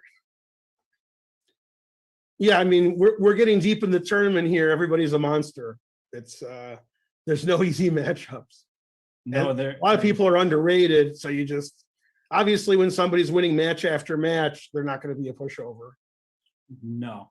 And well, right now Artemiev holding with black. He'll be very happy using his Caro-Kann defense to success here. And one match, speaking of players, no easy matchups. There are a couple matches in this round with players you wouldn't suspect to be here. One of them is this matchup between Ante Brkic and Haik Martirosyan. So Haik Martirosyan, of course, upset Shakir Mamedyarov. That was it was shocking. It was indeed, in a really impressive performance after losing game 2. Yeah. Martirosyan was able to turn around in the tiebreaks and win those games. That Ante Brkic may be the unsung hero of this event. He has gone 5.5 out of 6 in classical chess, which means he's played 0 tiebreaks while upsetting higher rated opponents. And that's right. He's not a youngster. Usually he's attacking them. He's playing aggressive. And he's not a youngster. He's not 15 years old. I think he's in his 30s, and he's from Croatia. He's not a heralded player, but he's in the thick of things here. And now he's the black pieces in this game is Haik Martirosyan. And this position, I think, is much more complicated than initially meets the eye. I think many people say, oh, the eval bar says, what is that? I can't even see it. 0.3 is about equal. Be very careful in this type of a position, because if white does, in fact, capture this knight on c4, puts a knight on d4, king on c3, that is a no fun position for black. No. We're playing for 2 results with white. And let me just play a move like h6 to show that. And I could play knight d4 first, but just to get to this position here, I'm putting my knight on d4. I'm putting my king on c3. This knight can get to c6. This rook can come to a1. This is a miserable position to have as black. Yeah, after knight d4, king c3, Magnus raises his hand and say, can I play white there? I would like to have white, please. Sub me in, coach. Yeah, this is not a position you want as black. And wait, was h6 my move, or did he really just play that? That was your move. Okay, that's my move. I mean, he might have played it, but it was your move. Yeah. He stole your move. Oh, so you're saying black's probably about equal, but he has to be really accurate. This is where I think the engine is just not helpful, because it says not 0.3, 0.4, slightly better for white, but I actually think the advantage is bigger than the engine would say from a practical point of view. White's position is so simple to play. And let's say Robert keeps talking about planting a knight on d4. Let me take this knight on f3. And then you look at the position, I could still play knight to d4, but do you really want to take on f3? Because then your d5 pawn is a target. That's right. Yeah. No, you sound like somebody who works with Fabi. The engine says one thing, and then Fabi's like, no, I don't care if it's equal. I'm taking this color. It's a lot easier, and the engine's wrong. Yeah. Yeah, this is just beautiful for white. It's a dream position, practically speaking. No risk. I remember interviewing Fabi, and he beat Hikaru in some crazy Sicilian, and he's like, yeah, the engine says it's equal, but I mean, I'm just going to win. Like, this is terrible for black. And he did. It was funny. Yeah, these things happen. And well, I was now going to hop on over to a very impressive player, a young name that is well known. Praggnanandhaa is taking on Maxime Vachier-Lagrave. So MVL outlasted David Paravian in the Armageddon tiebreak, and now he's the black pieces in this position against the youngster, the wonderkin from India. And if I'm counting correctly, black is actually up a pawn here, but I see the eval bar on screen better for white. That raises some questions for MBL, how he's going to play this position. And he's got some issues here. Yeah. He does have issues. Yeah, white has pressure on the D and E files, threatening the rook. Queen G7 mate later. The knight has E5. C4 could be annoying. Black has to play accurately here. Yeah, Queen D4 hits. It looks like a Grunfeld. I wouldn't bet my life on it, but it looks like a Grunfeld. You're correct. It is Grunfeld. And well, I honestly would bet your life on it because Maxime Vachier-Lagrave, he plays the same openings over and over again. And right. Yeah, he played a Grunfeld here. And I guess I see the advantage for white based on the bar in front of us. I see the attack on this rook here. Mm-hmm. Big question, what if I just move my rook to E8? Like, what's so bad about that? So if I play Queen D4, are you going to play Knight F6? That was my plan, just to drop the that seems like, yeah, that black's defending well there. So probably Queen D4 isn't right, but what is right? Your 95 moves. What's that? Your 95 move looks yeah, 95 is that's good. Yeah, I'm trying to play something tricky like Rook A5, but I'm too tricky. So yeah, 95 is super aggressive. If you take on C3, I have Queen F3, I assume. Queen F3 is great. You can also just take on D6 and and the bishop's hanging. Okay, yeah. But Queen F3 is probably even better. I like that. Keep the queens on. Well, I don't know if it's better, but they're both good. Yeah, they both win a piece. Yeah, see, it defends C3 indirectly, and yeah, 95, puts the pressure on the bishop on D7. Now maybe C4 is actually a threat. Yes. Queen F3. Yeah, it's just hard to play black. It's not easy to play black here. Yeah, and actually, you got to play accurately. One sample line is say Bishop E6. I like your Queen F3 move right away. Mm-hmm. C4 is coming. B7 might fall. This just doesn't feel. Yeah, Rook D1 is annoying. Yeah. The extra pawn for black is not making its presence very felt, and right. you do have to be careful. If you go into a position like this as white and thinking, oh, I have this lasting compensation, all of a sudden black just wards off the threats, and then you're in a position where like, I'm really down a pawn, and I'm going to have to figure things out. But for now, Praggnanandhaa using that kind of youthful exuberance and trying to hurt MBL's king. I don't know if you agree with this, but I think when you're somebody who's been famous and top 10 for a long time, like MVL, I think it's tougher to play these kids who just literally don't care. Like, Praggnanandhaa, Sindarov, they're like, yeah, whatever. And they just play to crush you. If you play somebody who's been around the block, who's been about 2650 to 2700 for 10 years, they're like, MVL, what a tough opponent, because he's better than me. He's always been better than me. And, I'm probably going to lose this match. And the young kids are like, okay, now it's time to beat MVL. I just beat Giri. I just beat Mamanjara. Who's next? Yeah. The young guys just are like, give me somebody else to beat. And they're not, they don't have the years and years and years of being afraid of a guy who's been top for a long time. So Praggnanandhaa is one of those guys who's like, yeah, MVL, whatever. I'm going to be world champion soon. So this is another guy I got to beat. And somebody who's definitely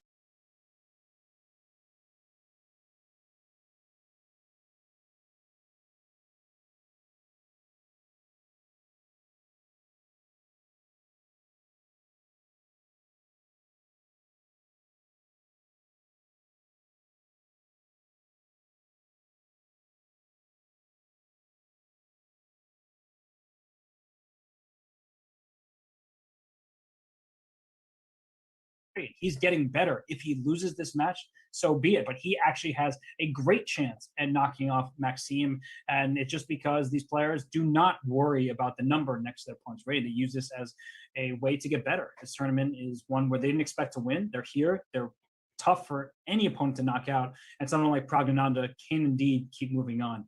But right now, we will leave you on this game. We will go to break. And when we return, more action from the FIDE World Cup and FIDE Women's World Cup, brought to you by chess.com.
PogChamps is back. On August 29th, PogChamps 4 returns with some familiar faces. Mr. Beast and my guy Ludwig reappear for their shot at glory. Presented by Coinbase, PogChamps 4 promises to be the biggest, brightest, and best Pog yet, so don't miss out on any of the action. It is always a fun event. These PogChamps and the players and the streamers that take part have a good deal of fun. They learn a lot, and hopefully you do as well. And we are in the middle of the FIDE World Cup. We have Magnus Carlsen's game. He's the Black Pieces against Radoslav Wojtaszek on screen in front of you. So we left you with during break. And Ben, not too much has happened in this game. Magnus did bring that rook to c8. He did have to drop his knight back to c6. And one thing I want to point out that is probably a bit difficult to realize initially is that when you have these pawns next to each other, for white, it makes it difficult for black to break open that side of the board, because if you play a4, I'll push through to b4.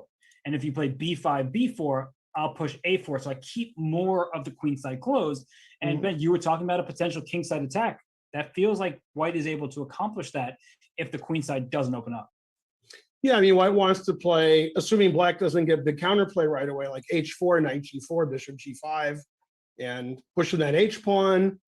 And, you know, if black needs counterplay, and as you said earlier, is black going to play f6 and attack that e pawn and, you know, cause a reckoning, or is Magnus just going to chill and be solid and hope that white overextends?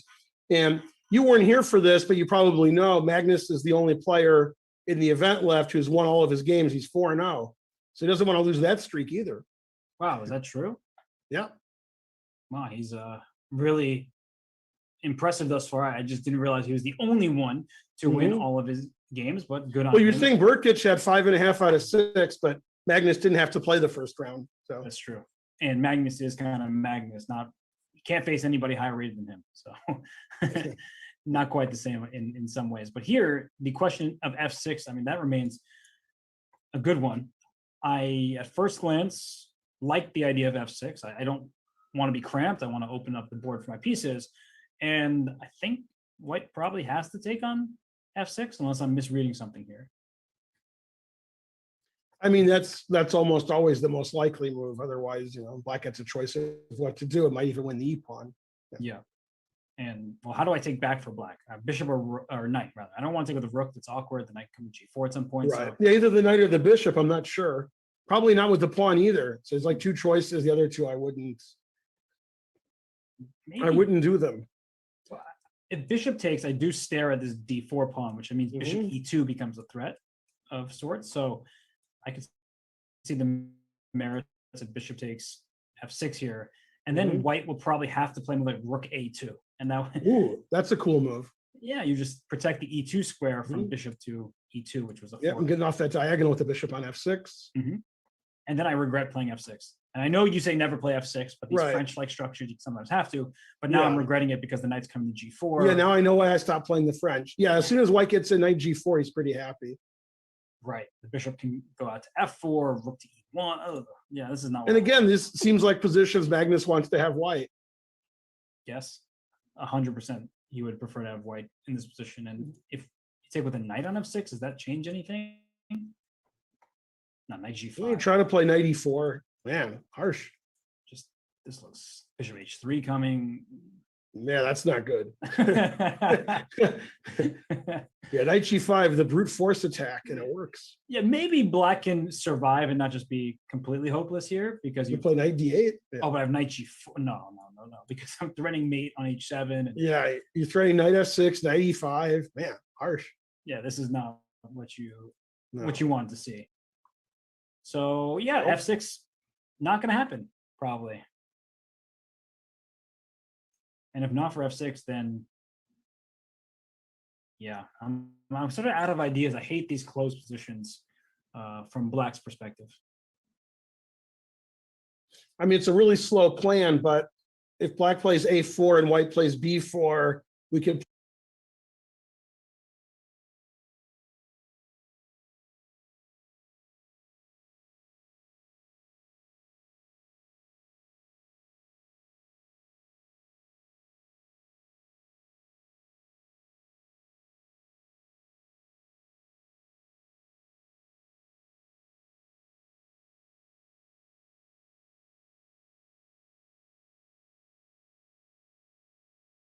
take on a4? Is that, You can, yeah. maybe I should. Yeah, then I probably would not, and I'm not playing knight a7 anymore. I'm probably gonna play knight a5 and get some squares that way. Right. And I was just gonna try to bring my bishop out to Mhm. b4 or Yeah, something. b4 is a good square for the bishop. Yeah. Yeah, I don't. You often don't want to take on a4 and double your pawns, and maybe allow black to win them with an initiative. But here, maybe you're not winning your point back. When Alex Fishbein and I were juniors, he was very opinionated about the fact that white's a pawn up. He's like, well, I'm a pawn up. And then I'm like, yeah. In these kinds of positions, he's just like, well, I have an extra pawn. So He's good at counting. yeah, I mean, obviously the pawns look sort of silly, but at least you have them. That's true. And You're controlling b4 and b5. Yeah. So wow, this does not look like an appealing position for Magnus. no, but this explains why Magnus is having a really huge thing. Right. Because if he plays a4 or f6, you can't take it back. So he's going to have to make a decision at some point to do some kind of pawn break, and he's hoping that it works out. But yeah, definitely Magnus wants to have white here, even if black is okay. I think this is his kind of position with white. He could throw in bishop e2 and take on f3 to make f6 more appealing, because after bishop e2, your rook's under attack. You probably go rook. You have to go rook d2 because rook e1 would drop this pawn on d4. Right. When I take on f3, so rook d2 takes, and maybe now f6. Is that out of the question? Just trying. Yeah, it's weird to go up the two bishops and then play f6. But yeah, you're just attacking the center pawns, and you weaken the defense of them by getting rid of the knight. Right. And things are opening up here. There's some chances, but maybe white would be smart to actually keep the position more closed with bishop g4. Right. Although I can still take on e4. I don't know what's happening there. That's when things get explosive, and that's probably why Magnus is thinking so much, because you could take on e5, give up e6, probably lose d5, and then d4. What is happening in a position of this nature? Yet, I mean, these are decisions you can't take back. No. So when you trade your bishop for a knight and do a pawn break, and you're calculating, it better be right. And Magnus realizes if he just does nothing, he's going to be worse. And if he does something, it could make it even more worse. That's so he true. really has to find an accurate way to try to equalize here. And the engine says it's fine because the engine has an idea of what it thinks the most accurate way is. But it's hard to look 10, 12 moves ahead in a position like this, but it's not difficult for the engine. That's So this right. is a very difficult practical situation for Magnus. Yeah, and we will leave him to figure it out. Wojtaszek just looked up at camera a little while ago. He's kind of hanging about, trying to. Yeah, he looks pretty happy. Yeah, and well, Wojtaszek's he's a beast. Speaking of players who may not always get the respect they deserve, his peak Oh, rating. thank you. Oh wait, who? What? His peak rating was something like 2750. He was the Polish #1 for a long Yeah, time. that's not me. No, that is not you. He suffered some setbacks, but he's still nearly 2,700 in classical chess, and you see his rapid and blitz ratings above 2,700. So he's a monster. Mm-hmm. But Yeah, okay, Magnus's ratings look pretty good too. they really do, and I think they just don't need to be stated out loud. They're just too strong. But Mhm. Ben, there is a game that I knew would get interesting. I'm going to head over to that one. It's between Bakro and Pankratov. You're going to Mhm. like the look of this game. Wait, what's happened? I need an adult. What's the material? Is it even material? Yes, Wow. yes, And there's a pawn on b3. yes. Although, I mean, I like white. Yeah, me too. You've controlled like every single square on the board. Yeah, Um, yeah. This looks good for white. I mean, I'm just every white piece is just fine. yes. Mhm. Let's see. We got it here from the French, and it was a Yeah. knight e2 response. Knight E2, the Mhm. Robert Hess variation. I don't think that's what it's called. It says No. Winnower, Alyekin, something, something. I can't see all of it. But he just went queen d3. I mean, this is very hard to explain to newer players because everything looks wrong about this. You moved your queen early, your bishop is on f1, blocked by the knight on e2. You sacrifice a pawn that wasn't kept, but I guess Buckrow just said, "I'm going to castle queenside, and you're going to have to deal with the potential attack." There was a game in the Olympiad when I was about 11 or 12 years old, and white was, I think, just an IM, and he played exactly this way, and he crushed black. Played queen d3, castle queenside, and black just got totally smushed.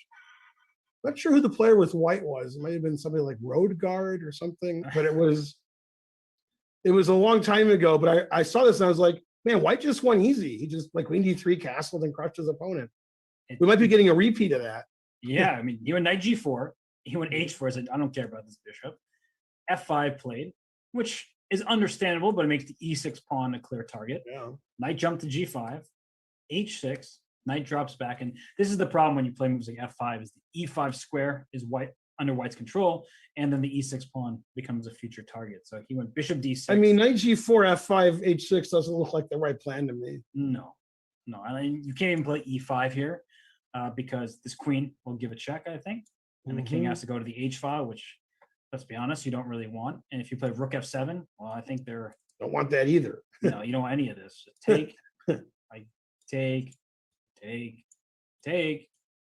and I don't know, knight f4. I mean, this just looks so bad. Yeah, this looks terrible for black. You have a pin, the light square. Everything's bad. Everything is just tragically awful. So he couldn't play e5, and then it begs the question of what is the point of this whole plan here? And he went b5 because he didn't want to get smushed, but he's still getting smushed, as you'd say. Yeah, this took the words out of my mouth. Although it likes black here. Like the eval bar favors black by quite a bit. I think it's going to change soon. But it changed. That means that black must have made a serious error. It's probably this b3 move. Yeah, there it is. Yeah, it doesn't like Wow. b3 at all. It goes from -1 to +1 point. What is it? 1.2 in that one move. That's not good. So Yeah, the engine didn't like c4, c5, although I like it. But the engine's like, nah, don't do that. it looked quite reasonable to me. Yeah, So why does it like black so much here? right. Yeah, we both, from the human eye, this looks really dreary for black. Yeah, this e6 pawn is not very pleasant. The g6 square, it seems like white has great attacking options. You may be able to, I don't even know. I was going to say knight a5, bishop b7, bishop e4, things like that, where you're, but the e6 pawn is still weak, so I don't think you have time for all this. But maybe knight a5, queen d7, and just go after the a4 pawn. I don't know, Ben. This looks, Yeah, I assumed that if black didn't play b3, that white was going to play b3 and lock it up. At least if black plays b3, he has the b4 square, the pawn's on b3 for a while. So that, I mean, that's what he was thinking. but it looks like Buckrow just went queen c3 and then bishop b5, and Yeah, bishop b5 is probably what black underestimated. the power of the bishop and pawn protecting one another, hitting this Yeah. knight. This pawn is weak. b3 at some point might fall. Ooh. I don't know. I don't recommend this for black. After queen c3, what did black play? I missed the intermediate move. Knight back to f6. Oh, knight f6. Man, that knight's had an interesting career. It's run on the yo-yo string between g4 and Yeah. f6. But d5 is a pretty nasty looking threat in addition to bishop c4. So Yeah. I think it felt obligated to retreat. c3 is a nice square for the queen. It unleashes the rook and the bishop. Yeah. Yeah. That's why b3 wasn't good. I mean, this looks, I can only repeat myself so many times, Ben. This looks really bad. Always for black. repeat. Yeah, exactly. But the position looks terrible. I don't even know what black's next move is. I really don't. Like if I was black here, I don't understand what to play even. Because your knight's trapped. Yeah, I mean, what? Yeah, bishop b5 is really strong. I hate to say this, but queen e8, maybe? Right, I hate to say it. Yeah, that's why I wasn't saying it. This looks awful. Yeah. I mean, you're walking into a pin, which Queen E8, I can't play knight E5. You probably I mean, I don't. I have to be an engine to play black here because I'm a human. I'm just crying.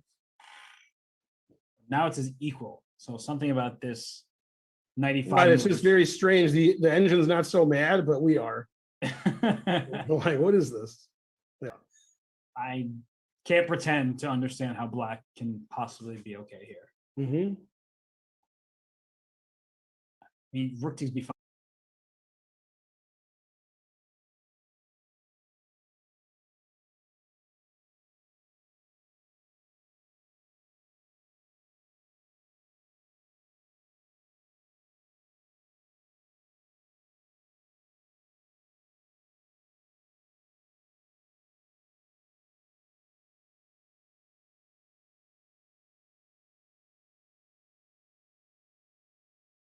Somewhere else, like queen e1 or queen d3.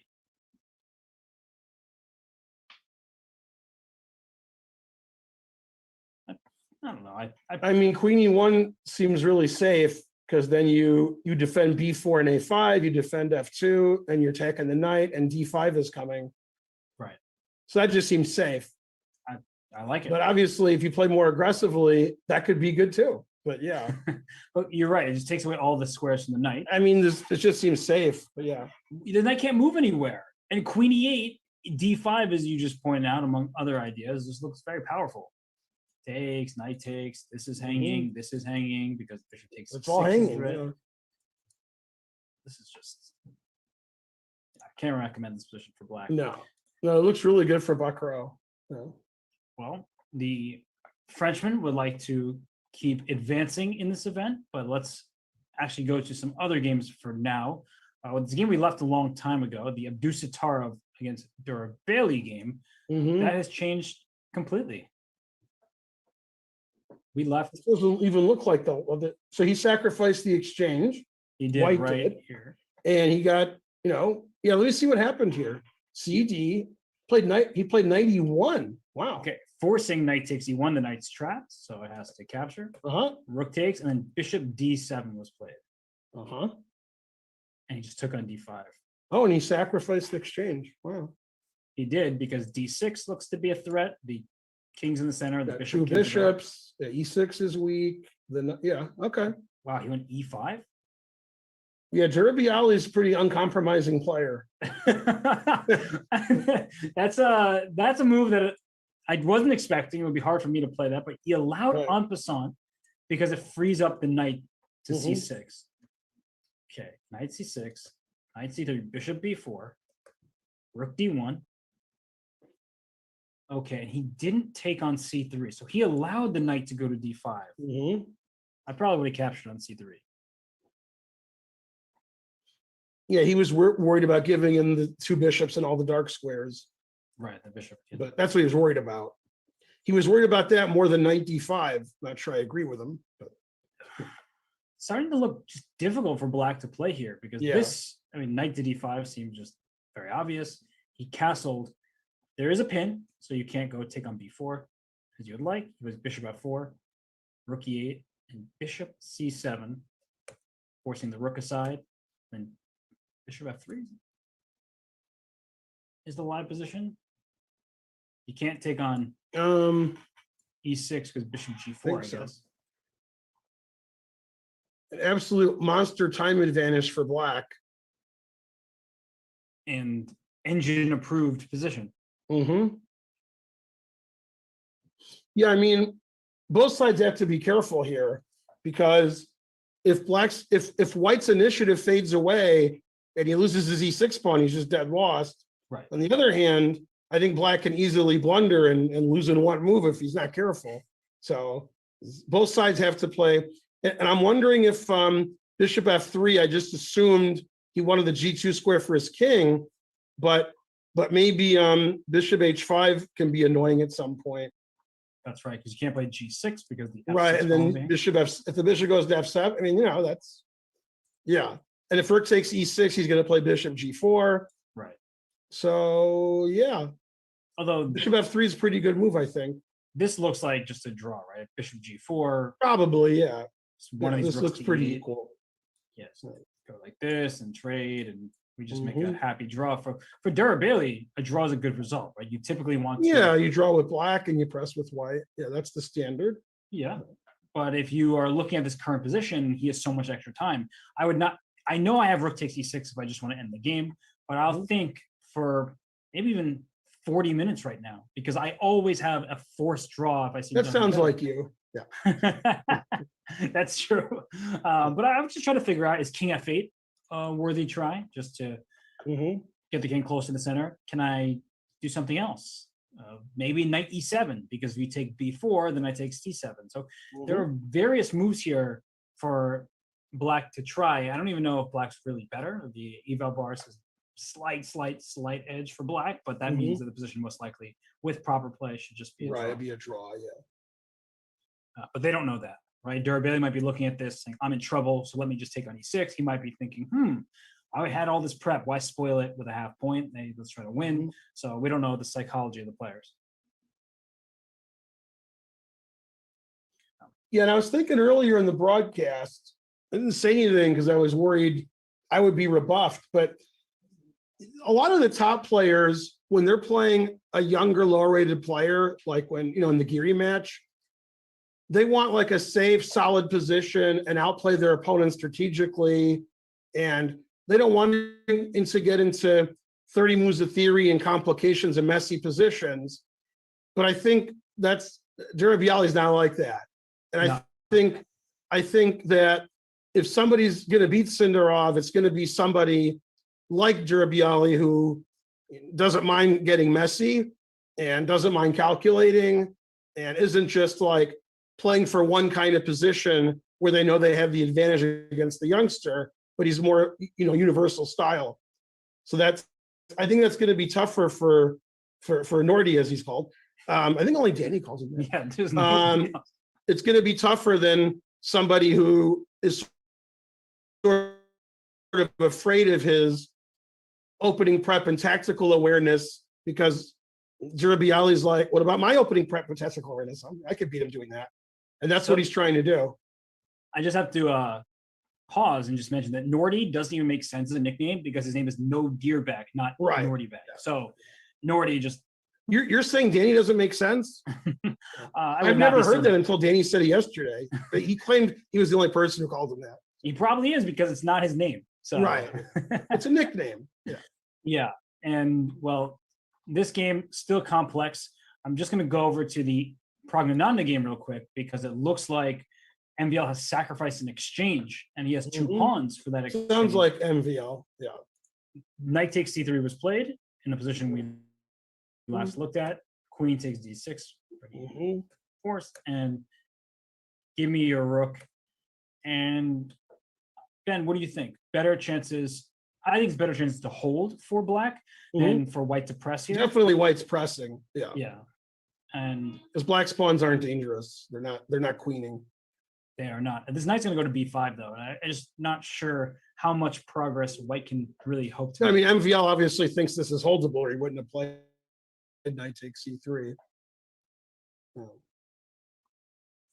Yeah, looks like. Yeah, probably more likely a draw than white winning, but I can't see black winning. I agree. And this knight coming to b5, the knights get traded. Like, let's say even if you lose this d6 pawn, so I'm gonna try to force that action. So rook e3, knight b5. Then we're gonna be here all night. Yeah, so I'm just gonna do something like this. And we trade. I know what you're doing. Yeah. Yeah, I'm just trying to show you. Rook d6 or something. Yeah.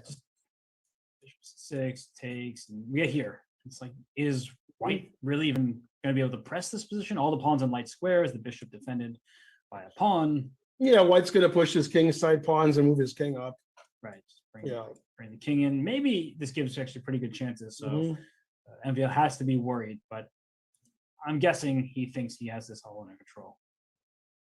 Well, I like knight d4. Just trying. Yeah, I mean, white's obviously preferred here. So Praggnanandhaa's going to press.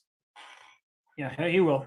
And I'm just going to bop around various games, Ben. Let's see Jeffrey's game. I haven't seen it. Jeffrey. Okay. I'm not rooting for anybody, but But go Jeffrey. I mean, vid it. That's what I meant. Vidit looks perfectly okay with the black pieces here. The queen went to h5, so that's What did an H? a little off the beaten path, but it's fine over here. Can't get trapped. And there are some issues for white to deal with in this diagonal, potentially. It looks completely fine for black. Right. Whatever it is. Yeah, this looks pretty equalish. I don't even know what white should do here. I was thinking bishop e2. Am I blundering something? I like.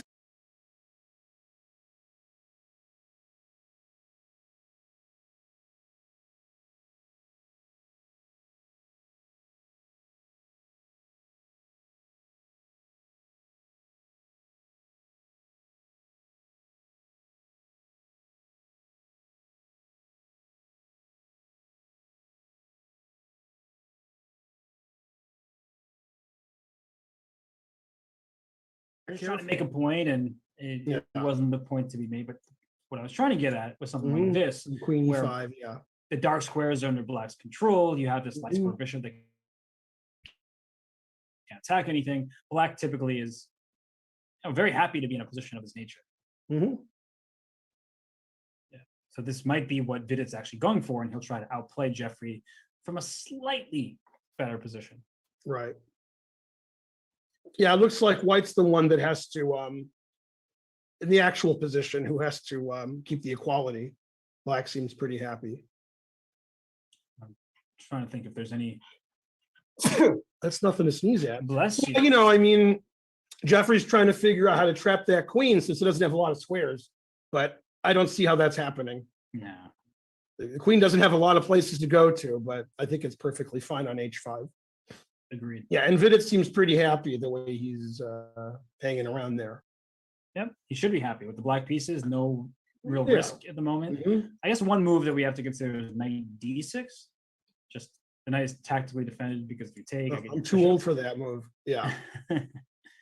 And if you take on d3, then I think your rook takes d3, and Yep. you can double. So the 96 can be annoying. Yeah, like in an equal way. Yeah. Like white's equalized. No. Yeah. That's true. Yeah. Yeah, but okay, if I double rooks on the d file, my knight stays on d6 forever. White could claim to be better. But I don't think that Vidit really. I mean, Jeffrey doesn't look super happy. He shouldn't be, and he's trying to work his way through this Yeah. position. But probably just fine for Vidit. He'll be happy to continue this position. Let's take a peek at the game between Shanklin and Jumabayev. Jumabayev, the hero or the spoiler, if you will, from the previous round, defeating Flavina Caruana. And oh gosh, it seems like no moves have been made. Just They have been. It just seems like it. yeah. Yeah, both players are looking at Fedoseyev's game and saying, okay, here's what I should do. Although this gives black a little bit more life because of all the minor pieces. Right. Yeah. Not as easy to figure out. This seems okay for black. Does it? Yeah, I think black is okay here. So what move do you make? That's my first question. Is it my move? It's black's Oh, turn. man, even better. Yeah. I don't know. My knight's already good on c5, so maybe knight e6, d4 isn't what he wants to do. I wonder if he's going to try to play h4, and white could probably just take it. But where's Grandmaster Fishbone when you need him? yeah, but then maybe knight e6 would make. Yeah, I mean, so black has to come up with something. Yeah, this could be bad for black. Could be bad for white. I like the way the bishops are on e1 and e8. You don't see that very often. No, you do not. That's unusual for either one. Yeah. No, it's just like a very solid position. And the question is black going to break out, or is white going to break, with like f4, f5 or g4 or b4, or is black going to do something with h4 or try to get b5 in or transfer the knight to d4? So it's strategically a difficult position. Do you think it's not clear what to do? Do you think you asked enough questions, Ben? Because there were many of them. I couldn't keep track. Yeah. No, I can ask more. Yeah. Can you do that? I mean, no, the question is, I think, like in the players' minds, who's happier? Right. Because Sam always looks pretty happy, but I think Jumabayev, if I were playing this game, Mhm. I would be happier to be the white side of this position. Yeah, I because agree. I Yeah. see clearer moves. As you We just would have mentioned. black, but we like white. Yeah. Exactly. Yeah. I just see so many more moves for white to play. Whereas right now, I'm not even sure. Like, is black going to play B6 and try to go full hedgehog? Probably not. Doesn't look. It's funny, like after the game, if we get to this position and talk to Shanklin, I don't know if he's going to say like, "Well, I was perfectly fine out of the opening. I was playing for an advantage here," or "Yeah, I didn't like this position very much. I figured I would just make a draw with this." I don't know what he's thinking because he oftentimes he says the opposite of what I think regarding the evaluation of the position. So I can't really tell if he's really happy or really unhappy. I can't. Looking at him doesn't help me. No, he actually just looks all alone in the world right now. Yeah. There's nobody around him. He's trying to figure the position out. And it's one where it says zeros, and I'm just like, how? There's so many different moves to be played. Right. Only one pawn has been traded. Just one Mhm. per side. So there's too much life left in this position to just chalk it up to zeros. That's what the engine does. Oh, Knight was that A7. Knight A7? Exactly what we thought would happen. That sounds like Sam wants to play B5. Right. But white can also play A5 to Mhm. stop B5, because if you take on A5, well, you're not going to be very happy with Right. the consequences Yeah, after B4. B4. Yeah, I mean, Knight A7 is weird. It's a very obvious B5 idea, but I don't know. It just looks very strange. Right. So B5 is the idea. Mhm. B5 would be good. Like if black had a free move to play B5, I think Yeah, we get that's the only reason to play Knight A7. So Sam's not impressed with A5.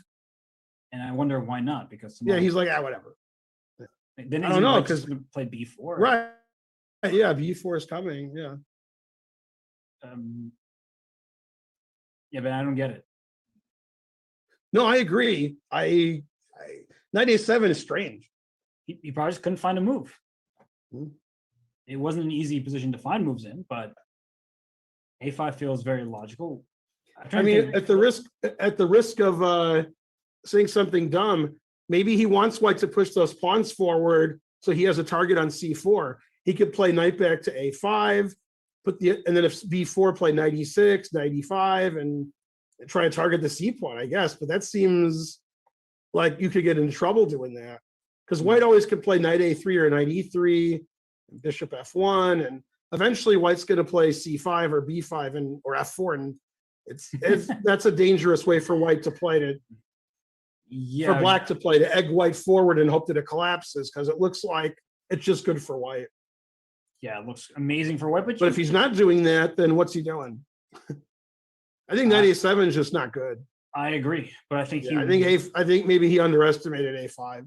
Yeah, he probably just couldn't find an idea. So he's like, at least if white plays A5, I will have some ideas to undermine the position, even though I'm ceding control of many important squares. But Ben, we're going to leave the players to figure it out. We'll see if Rinat Jumabayev chooses to move A5. This is quite a critical moment for him. And he is an upset specialist at this point, defeating world number 2, Fabiano Caruana. We'll see if he's able to take down a second American in a row. But for now, we'll go to a short break. When we return, more from the FIDE World Cup and Women's World Cup. This coverage brought to you by chess.com.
Tournament Arc 2 is underway. It has been since July 16th. It ends July 25th. You see the amazing anime featured in front of you. I really think we should do this with chess players, Ben. I mean, can you imagine what Magnus would look like if we put him in a little anime form? Yeah, that would be awesome. As long as they don't do it with me, I agree. You wouldn't want to be, have a little character of yourself?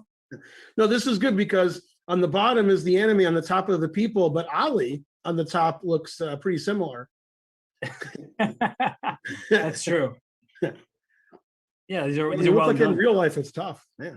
And the chess tournament has been fun. It's been the redemption arc storyline between Sea Dog VA and Giguk, and yeah, it's been cool to watch. I know that they're all having a lot of fun with it, but I just can't get over the anime.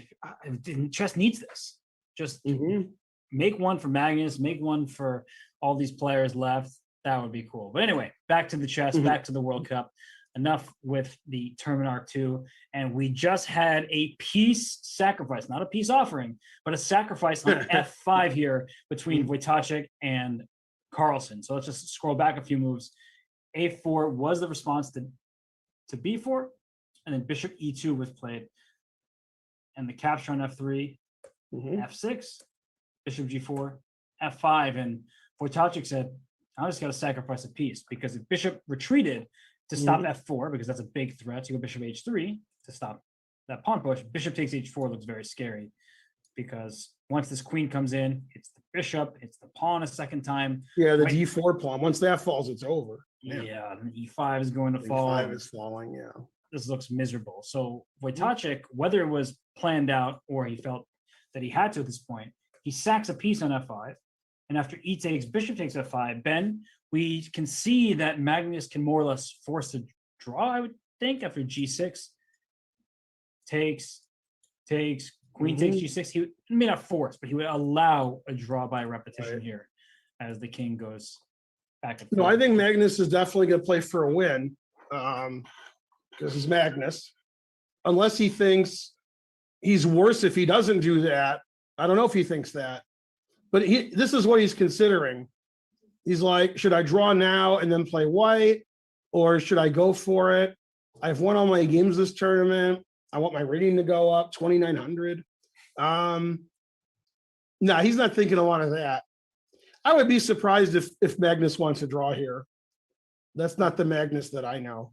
So what moves come to mind? Because G6 allows a draw. Maybe white won't even take the draw. You'll try to play on somehow, but you can't. Yeah.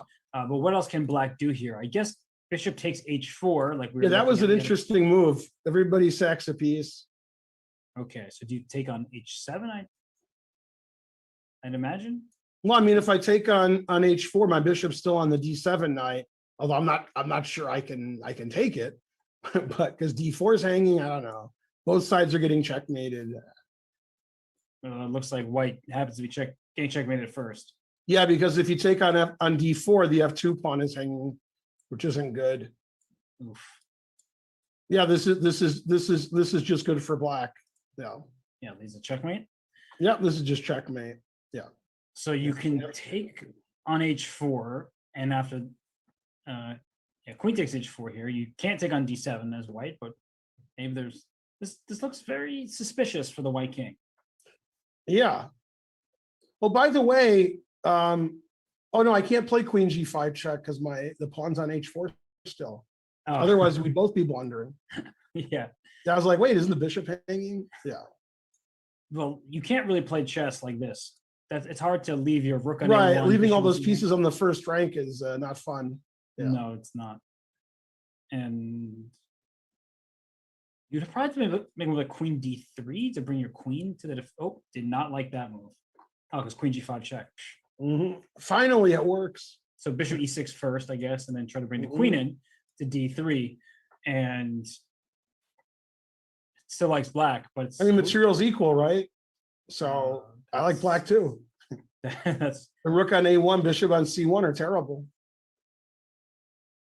yeah. If you only had a couple more moves to get Bishop E2 and the rook over, but we all wish we had free moves to make. Maybe rook F4 here, threatening D4 and rook G4. I get a rook G4 is defended. It is. I Can can take still on play rook F4 and double rooks and try to take on D4, sack all my pieces. They're not my pieces. I can sack them. Hey, you sound like me. Yeah, there you go. And Second take on pieces. E5. I like taking on E5. Now you're Yeah. making sense. Now Robert's going to play one of his patented queen sacrifices, whether he well, wants to or not. yeah, these pieces are under my control now, so I can sack the queen as I see Yeah. fit. But what a wild looking position here. And Magnus, did he play G6 or is that no? That's my analysis before.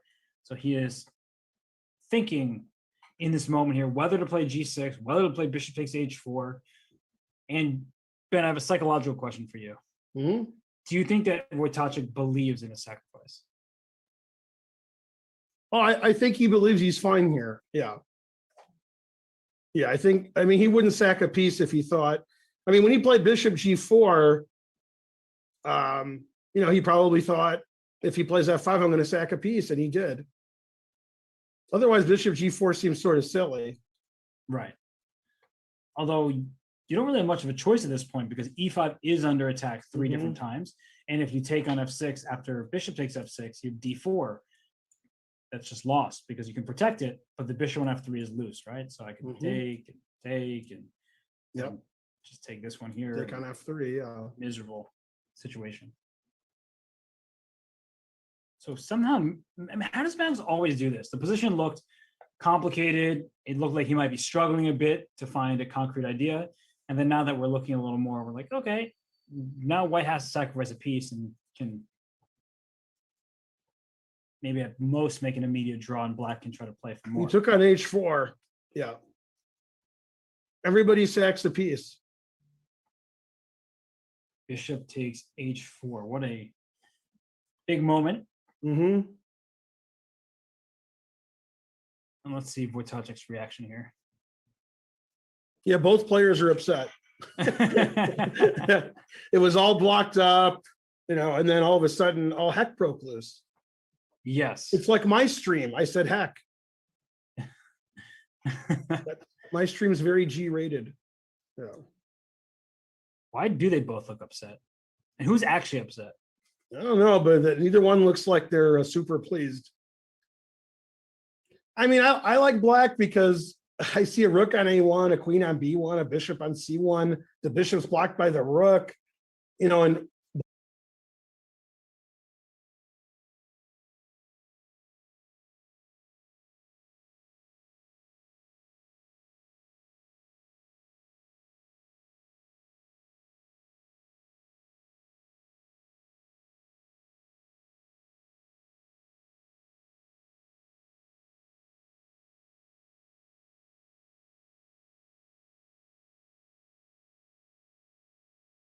Because if I do take on h7 and I can get my rook to the h file, then Mhm. the black king could just be checkmated. So I don't really see a it's way. hard to get a rook to the H file. Man, Well, king g2, rook d1. I know it takes a while. Yeah.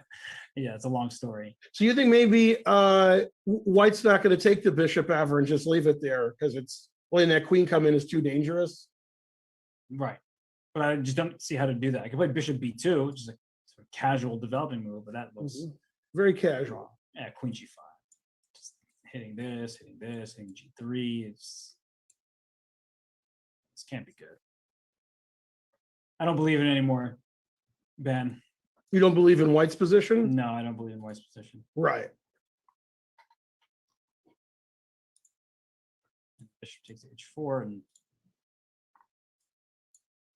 It's funny because it looked like black was playing on the queen side and White was playing on the king side. The queen side just got blocked up and then they both played on the king side.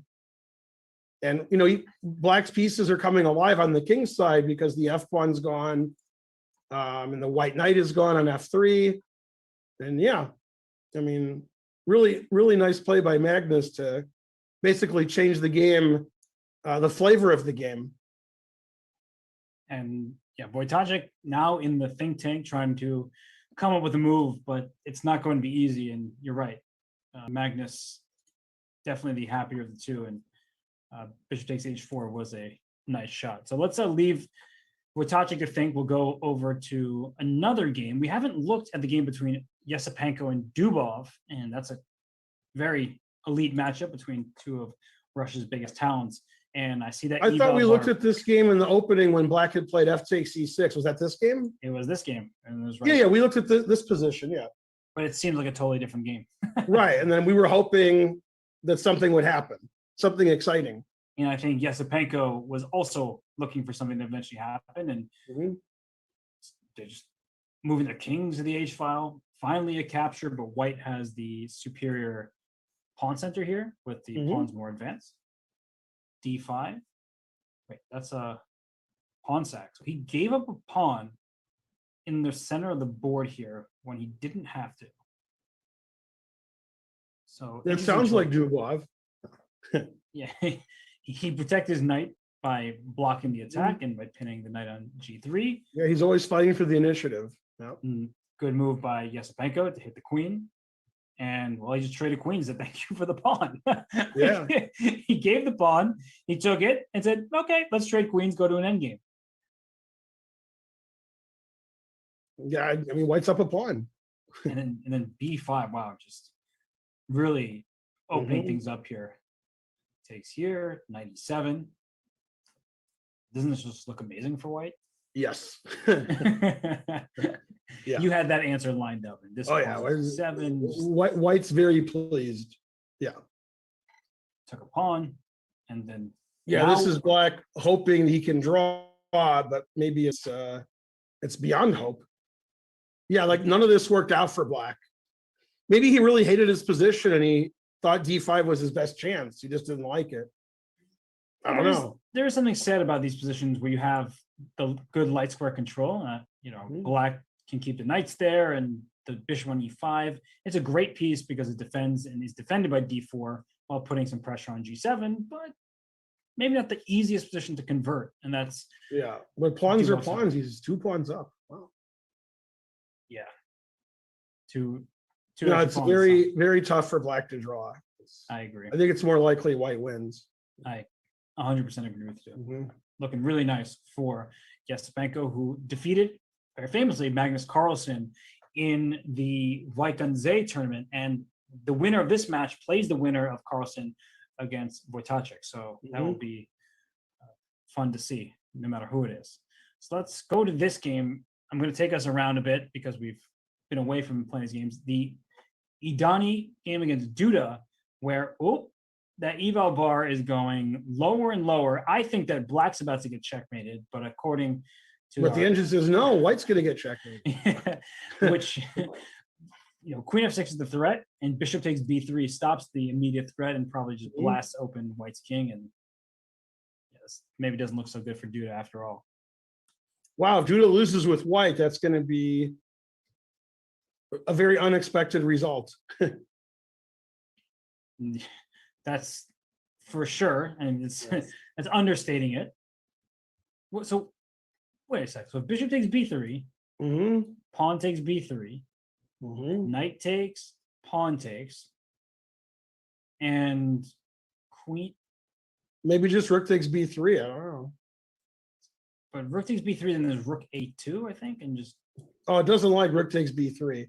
Yeah, it's because I I stopped your checkmate and threatened one of my own. Probably Bishop C4 might be good there too, threatening the mate on D8.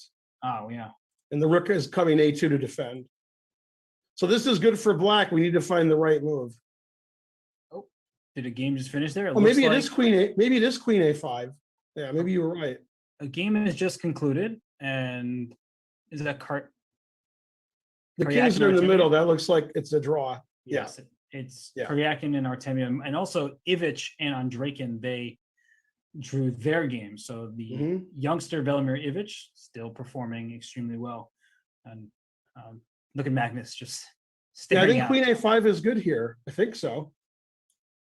Oh, well, it says it's not good. Maybe I'm also looking at Queen A7, so I can go to D4. Yeah, that's probably the move. I don't know. Whenever I make a move, it says I'm the worst.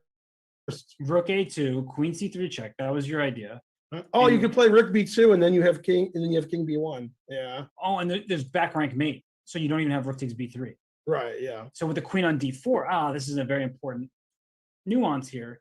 Is that if here Queen D4 check. Yeah. Now there's no back rank mate. Yeah. You have Rook takes B3 because the Queen stops the check. Yep. Yep. That's cool. And the thing is, if Black doesn't play crazy like that, I think he's in trouble. He's like forced to play crazy. Well, I see a move has just been played, and it was not crazy. It was F6. Never play F6. Never, ever.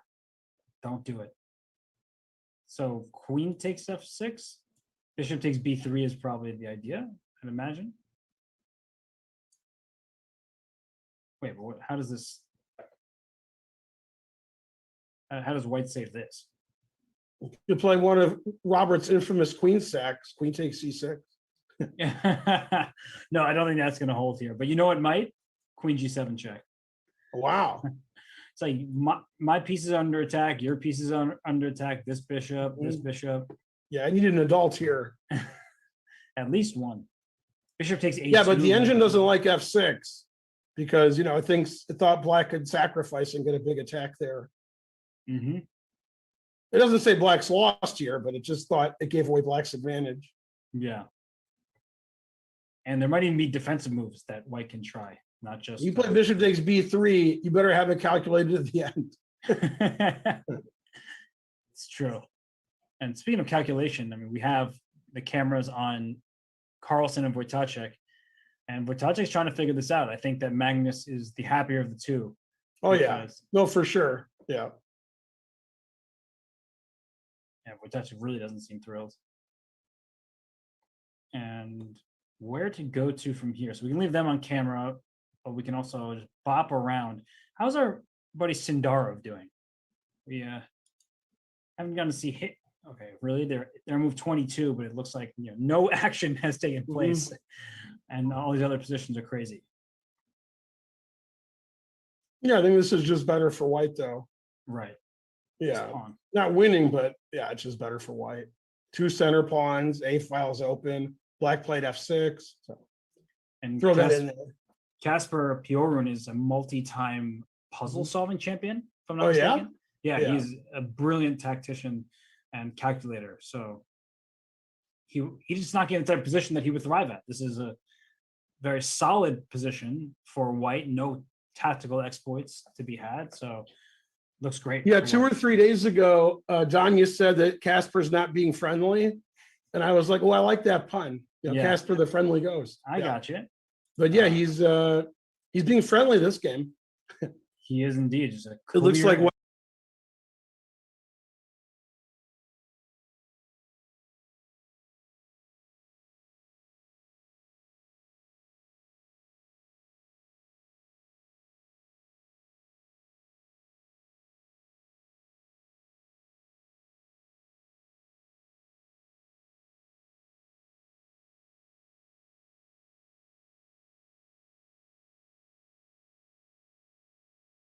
Rashuk said when he came off the interview, he was like, some 2550s or 2700, and he believes that Sindarov is one of those because he's Yeah. 15 years old. He's playing like a monster against Alireza Firouzja. He drew both Classical games from, I think, a position of strength in both. And then in the tie breaks, he didn't look like the worst player. He looked like the better player, and he won the tie breaks. And I'm not Always saying bet that, on the younger player. Yeah. yeah, I'm not saying that he's better than Firouzja Alireza. likes that. He's like, yay. He's like, oh, my opponent's younger than me. That's never happened. And well, it didn't pay off for Alireza in this field. So see, I don't like that move though. That is a what's the word I want to say? Not bad. It's a he's not slowly pressing his advantage. It looks like he's he thinks it's really good, because if he didn't think it was really good, you just wouldn't play it. Right. And it doesn't look really good. It just looks like it's going to peter out to a draw. Yeah, It not a, looks like they're going to trade everything now. right. I mean, there are multiple moves here. Knight d4 is possible because if you take on a7, Mhm. black can probably just take on b3 and get into this position. Yeah, probably white thought this was good because he's maybe winning a pawn or two. Maybe he thought that. Maybe he can't take on d3 because originally maybe this is what he has to do. If he takes on d3, I can take and play knight c1, right? At the very least, yeah. Nice. Yeah. Nice find. The knight's under Yep. attack, and so is the rook. Yeah, so c4 sort of immediately gets the rook to a7, so he couldn't help himself. He had to do it. I don't really blame him either. I mean, once the rook gets to a7, it's a two-result game. So Yeah, all right. that is true. I Yeah, guess he's knight, either going to win or draw. knight d6 though. If you take on a7, you lose against c or e4. Hmm. Yeah, okay, but you're not attacking, my d pawn anymore, so I can move my queen and pretend that I'm much better. Pretending's fun. Yeah, I mean, knight c8's a bit passive, so I don't Yeah, really like d4 confusing the audience after knight c8. that. 4 in a row, connect 4. Mhm. Yeah. Weird position. Well, I like white now. if I- Yeah, yeah, but it's weird, strange pawn structure. yeah. So But maybe yeah, I'll take white.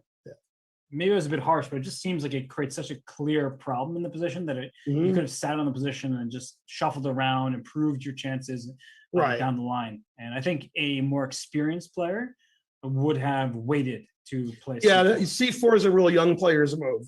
Yeah, calculate c4, and old guys like me are just like, I have a better pawn structure. Black doesn't have counterplay. I'm going to slowly improve. And those guys just calculate and play based on their calculation. And their calculation is really good. So, Certainly is. So let's keep on going around here. It looks like there keep are on many, keeping on. many developments in Fedoseev against Kovalev. So let's get this position up. And well, that bar is very high in. And that C pawn looks good. Rook D8, knight D7 looks good. Looks good. Yeah, what's the material? It's even material somehow. Yeah, but I'm threatening C6, C7, C8, and Rook D8, knight D7. I mean, this doesn't look good for black. No, it looks completely winning for white. Yeah, this is terrible. Yeah. I mean, it's just lost. Yeah, white spawns are queening and black spawns will never queen. So. No.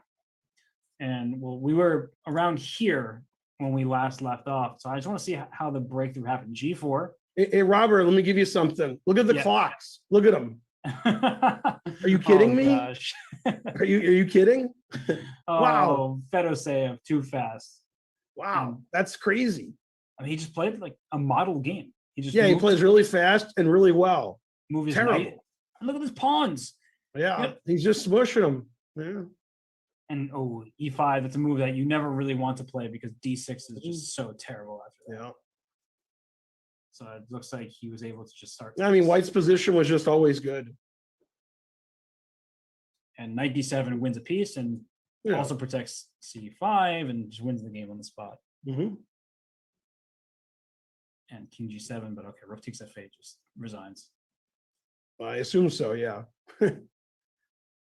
So this will be the first decisive game of the round of 32 in the World Cup, and Fedoseev is looking. Fedoseev is a beast. I hope Adiban doesn't sue me, but yeah, Fedoseev is. He can win a lot of games in a row against even people who are higher rated than him. He's a beast. He really is, and I'm just looking at his results here in the World Cup. He beat Axel Bachmann both games, and then he went 1.5 out of 2 against Timur Gareev, and now he's winning the first game against Vladislav Kovalev. So the guy will about to be 4.5 out of 5 in his classical games here. Not bad. Yeah, that was really nice how he beat Gareev with the black pieces. Yeah, I think he got he was getting a lot of queens. His pawns were really far advanced on the queen side. Yeah. One queen wasn't enough. He just needed. That's right. I got to get a lot of queens. Well, it might not be enough here either. You might want to get 2 queens. We'll get a resignation before that, but yeah. Yeah, we will for sure. And wow, just to continue bopping around a bit, and Rook takes F8 was played by Fedoseev. I guess Kovalev should play on, but he's completely busted. He should? All right. The game between Duda and Idani had the queen takes F6, and then after bishop takes B3, queen G7 check was in fact played. So this is the live position after all. And what a weird position it is. Yeah, the engine thinks it's equal because it always thinks everything's equal. What's the material count? Is white up a pawn right White's now? up a pawn. White's threatening bishop takes E5, I assume. Agreed. So black has to, do something. Maybe bishop takes C2.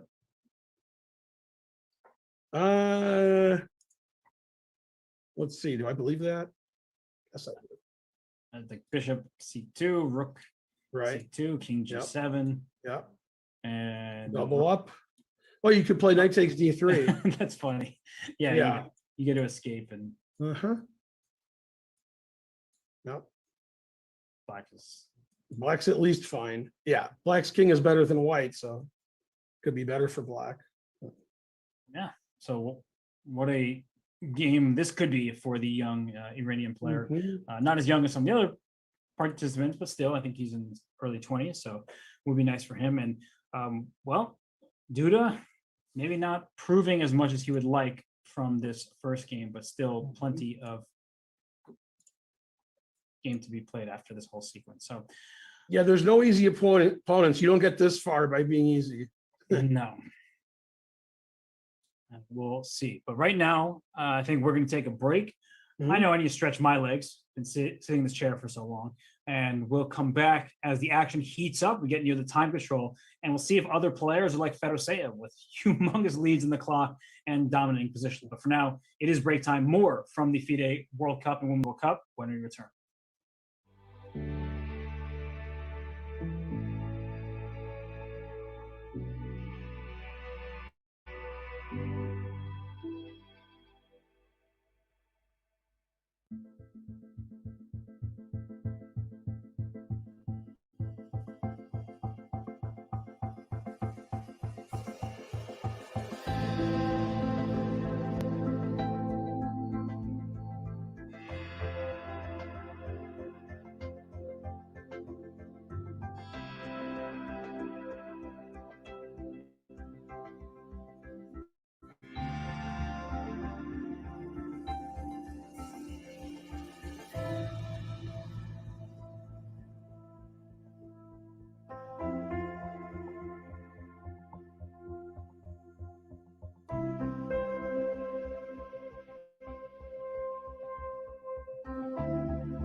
New merch is available on the chess.com store. Go to go.chess.com/merch and use the code World Cup, one word, to get 10% off on all chess.com products. This code remains for the remainder of the World Cup, so do not miss your chance to get the cool merchandise you see on screen in front of you and many more options. But there's chess being played. We have many games still remaining. I just pulled up the game between Anna Muzichuk and Elizabeth Pates, and a lot has happened since we left off with the bishop pair for black and down a pawn. Black remains down a pawn, but there's only one bishop remaining on the board for black. So Ben, your gut instinct here, what's it telling you? Does white have chances here with the extra material, or is black just doing fine? You know, we might see a repetition here if black wants it, with queen h1, knight g1, queen h5, because I think white just played knight f3 to stop queen takes rook mate. Right. Yeah, king e2 is probably. Oh, you can't take on g2. Risky. Yeah, if you take rook g1, is that amazing? Is that true? It is true. Wow. Well, I guess after king e2, I could just move my queen back to h5 and why's your king on e2, but you are a pawn up. Right. So. Like, can I play a4? You don't have a check on e8. My queen on e7. Yeah, king on e2 is solid. Yeah. Although rook b8, rook b2 looks it's scary. Good. Yeah. Oh.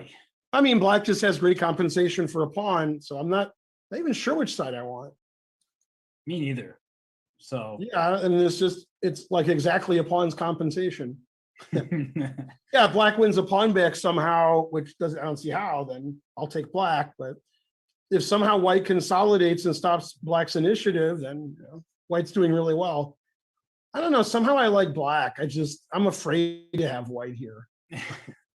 I just don't see I'm afraid of nothing, but I'm still afraid. Yeah, I just don't see how black makes progress necessarily, because the queen h1, as you just pointed out, you can just make a repetition. So in that regard, I sort of want white, but I agree with you there. All right, I guess we'll have to play. You're white and I'm black. We'll agree to disagree, huh? I mean, rook a8's possible, or am I blundering a piece with queen c6? Probably. C6. That's how I do it. The engine's not impressed. It just says that's equal. Yeah, I guess you have queen a5, maybe. Aha. I'm just getting defensive. Yeah. Nothing smart about it. Mm-hmm. So, yeah, maybe black is just doing fine here. And let's keep on going in this Women's World Cup. Only 16 players remain, so let's check out some of the other matches. Where is Goryachkina? Here is her game, where she's playing against Antoaneta Stefanova. And material count, extra pawn for white. This pawn on c5 may not be that much longer for this game. However, taking it immediately will backfire because you're walking into a pin, and you see the eval bar skyrocket. Rook c1, I believe, just gets the piece. Yeah, that's too early to take it. This is another position where black's down a pawn, I mean, instead of taking on c5, and has excellent compensation. Although you probably need to be accurate to maintain that compensation, because bishop f1 is already a threat. Always play bishop f1. Always. And here especially. So what is black's move, actually, to keep the momentum?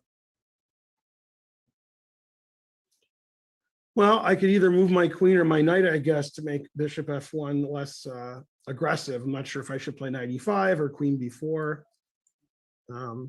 Got to do something. Otherwise, as you said, bishop f1 is too strong.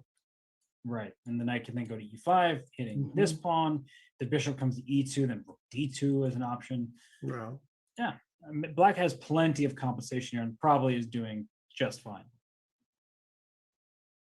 Yeah, these positions are so difficult.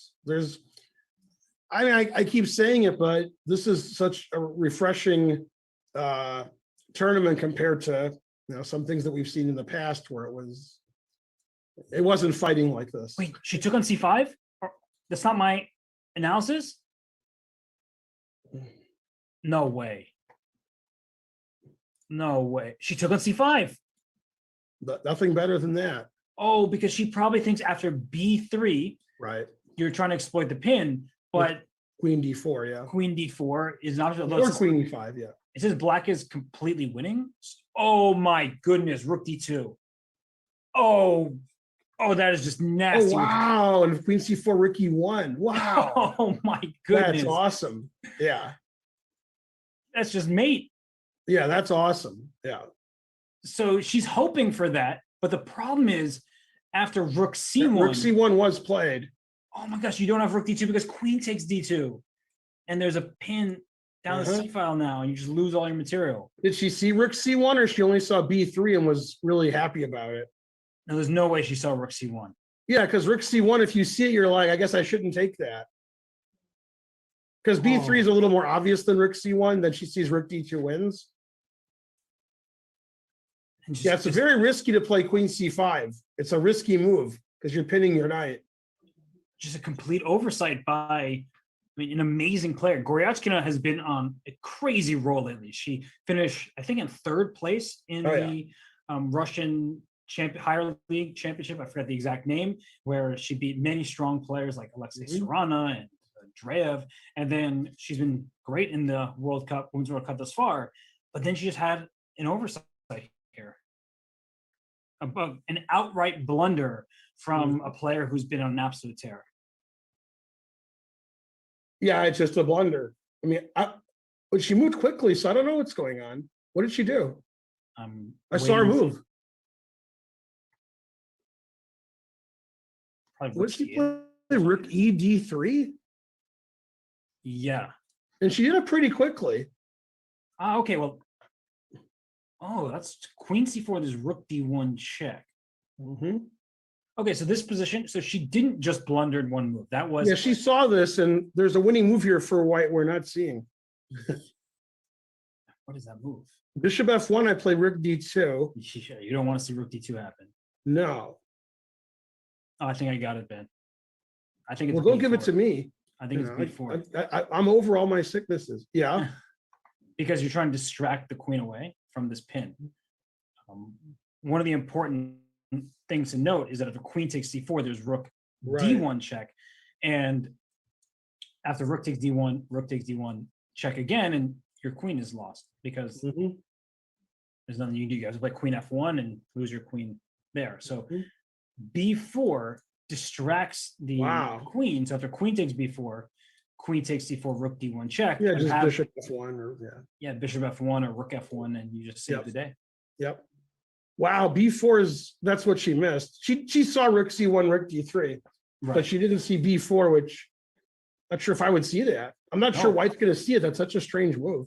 I didn't even see it until I see the eval bar still really high for white. And then okay, there's something here. So I need to distract this queen away from C5. Is B4 the only good move? I think it is. Let's see. I mean, Rook D2 is a serious threat. And maybe B4 is the only move. Wow. Honestly, I could see white losing this game with two moves. Yeah, if she doesn't play B4, I think she's in trouble. And if she plays B4, then she's going to win. Yeah. Wow, this is an important moment. And how much time? She has under 8 minutes remaining, if the clocks are correct here. So not much time. And B4 is easy when somebody shows it to you. Right. And after but if you don't, then it's not easy. And when you have the eval bar, you just see, there's a win for white somewhere. You find it. In her mind, she's like, oh shoot, Rook ED3. There's Rook D2 is a threat. Rook D1 check if I take on C4. I need to work that out and what to do here. But B4 is just such a nice shot that I admittedly did not see at first either. So it's a surprise. And that's really hard to see.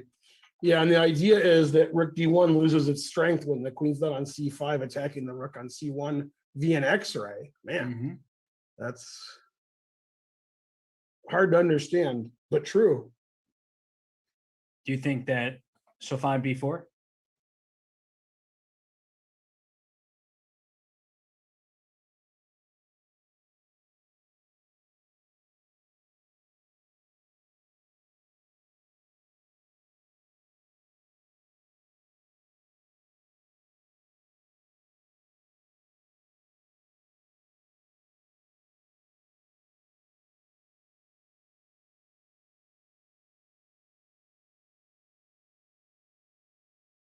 when, and you okay, but if you're playing the game, wow, b4 is such a crazy winning move.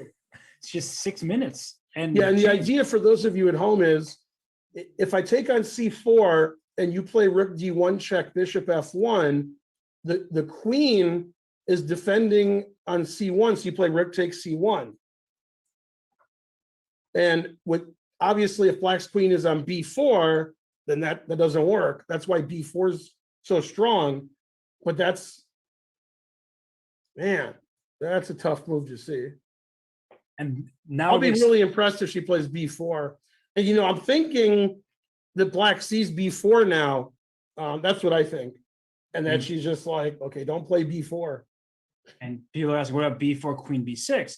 And it's a great question. Queen takes c4, you have this check, but after bishop to f1, which was Ben's point, that this queen on c5 is no longer there, hitting the rook on c1. So if you take on c1, the queen just takes right back. If I'm black, I'm getting up and leaving because I don't want to give away b4. I don't want if I see it. If I see b4, I'm leaving. I'm walking around looking confident. Although, based on the time consumption right now, I wonder if Stefanova is just trying to find a move, and because her position looks really tough, if she does not play b4, then she might stumble into it based on that. Yeah, she'll be a heroine if she play. Oh, king h1. King h1. That was like the safe move that's not good. Yeah, she didn't find b4. It's just really hard. But king h1 actually might still be a good move because black is tangled up here. King h1 is the move I was thinking of when I didn't see b4, because I was trying to get out of this pin. And the eval has stayed at +3. Oh, that's also good. I thought that. I mean, white's not even threatening queen takes c4 anymore. No. Oh, actually, yes. No. Are you? Because if queen takes f2, queen takes d3. Yeah. Wow. I just thought white's threatening b3, which is good enough. That is the threat here. But that's king h1, black should see. I understand black not seeing b4. I saw king h1, but I thought black would have a lot of moves here. But I guess black doesn't have a lot of moves here. No, and maybe in her mind when she was visualizing. Yeah, I didn't see queen takes d3. Yeah. She probably thought, oh, I'll play queen d4, get out of the pin. The rook is under attack on f2, but after queen c4. Right. Yeah, if queen takes d3 doesn't exist, black has a lot of moves. Yes. But now black doesn't have any of those moves because queen takes d3 wins. Yeah. Wow. And it looks like just getting lift is too slow. Then probably b3 wins. Right. So if you play h5 or h6, then we stop queen d3, but we're still pinned. And the annoying thing for black is you never have rook d2 because you take and then take a second time. Right. You don't even take the knight on c4, which you can, but queen takes d4 just ends the discussion. Wow. Yeah, I thought after king h1, black could just get out of this pin, but she can't. No. Yeah, queen takes d3 is a cool tactic. Yeah. So I think Stefanova is about to score a huge upset. Of course, she is a brilliant player, former women's world champion. Yeah. She's won this World Cup event before until she became the world champion. And, a really, really tough opponent, but this is surprising, I must admit. I thought that Goryachkina was kind of unstoppable these days in these women's events, but right now, Stefanova is giving her all she can handle. Yeah, I thought black just had a lot of things to do here because I didn't see queen takes d3. Now there's very little to do. Yeah. There's tricks, but they don't work. No tricks. The king h1's I didn't like it as much as b4 because my rook on f2 is not defended, but it's indirectly defended because the queen takes d3. Tactical defense, always the best way. Yeah. Well, let's leave this game for now. It looks like it's going to be a big upset, and Goryachkina is going to lose her first game of the event. Let's go to just one game quickly here. Zagnidze and Shuvalova are playing, and I saw this knight on f6 and this pawn structure for white. I just, by the corner of my eye, assumed white was doing well, and then I just have noticed it's black's turn, and you can take his pawn on h3.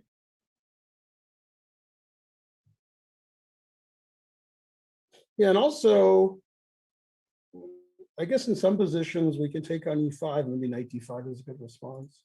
But yeah, obviously the kingside counterplay is great.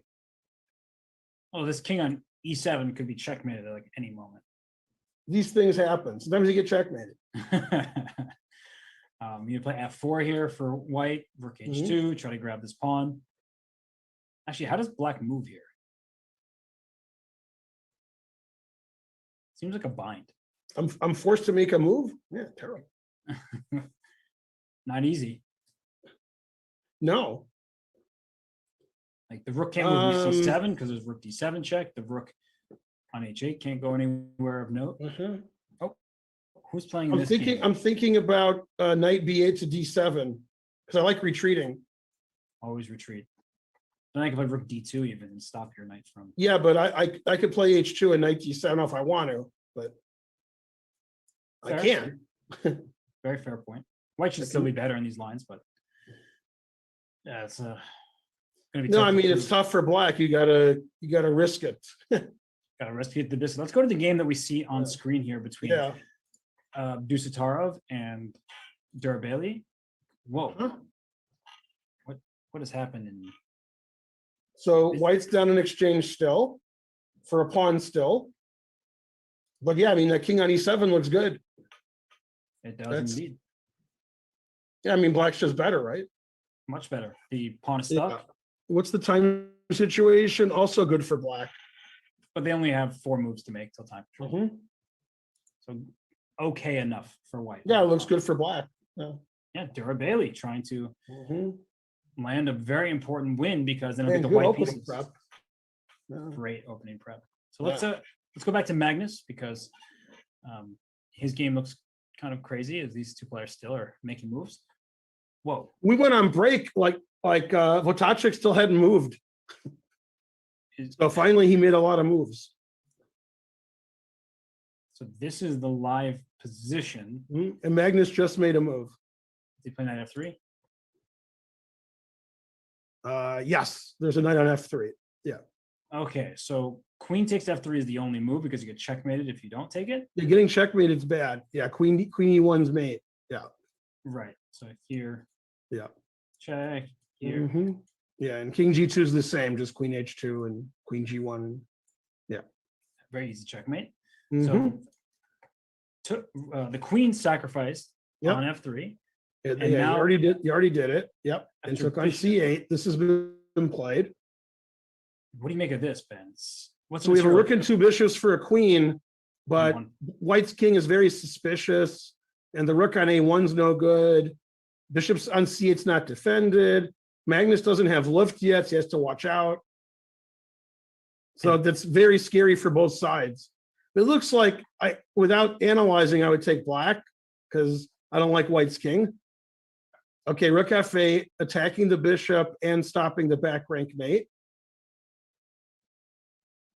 Oh, and that went. Okay, rook f8. So the problem for white right now is where to put this bishop, actually. I mean, I want to play safe and play like bishop b7 to g2. Although taking my b pawn is annoying, but maybe that's just the way it goes. I think you have to do something like that. Because if you go bishop to d7 or something like this, then rook d8 is very annoying, just trying to take and give you a check. And if you play bishop e6, you're walking into queen f6. Yeah, that's right. Ooh, coffee delivery. Thank you. Go, Karen. Man, that's hot. Be careful. I'll have to sue my own chess center. It's too hot.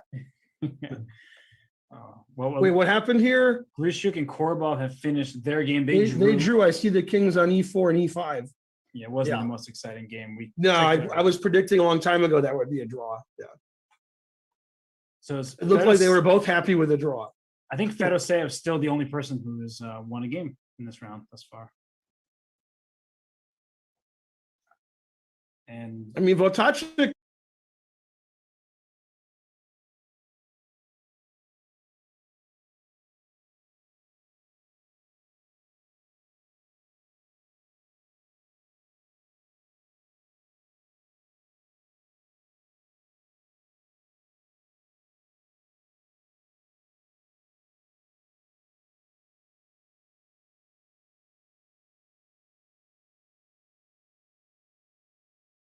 E2, double rooks on the D file, start attacking G7.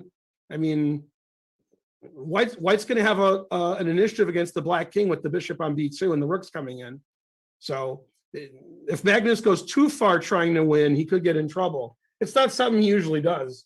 So, but it does happen, and I'm with you there, Ben. yeah, I mean, he likes to win, so and he has to make sure that White doesn't get untangled and then start attacking with his rooks and bishops. Right, this bishop gets the B2 and G7's a problem. Yeah, White. Yeah, I mean, Black has to be careful at some point, just not right now. We did see both Svidler and Vitsugov on screen briefly. I'm going to flash their board. They drew a game that didn't look the most exciting, although in this That's final correct. position, White appears to be slightly better based on the pawn structure, Yeah, and they just agreed on a draw. Unless, maybe King E5 wasn't the move, and that's just them. right. They just put the kings in the middle. Like King Yeah. E5 doesn't make a lot of sense. King E5 makes no sense to me because you just give the rook Right, yeah. direct line over to B5. Mhm. But either way, game was a draw. So let's right here, Hike Martirosyan with a passed B pawn. Ante Brkic trying to survive this one here with the black pieces. Will he be able to succeed?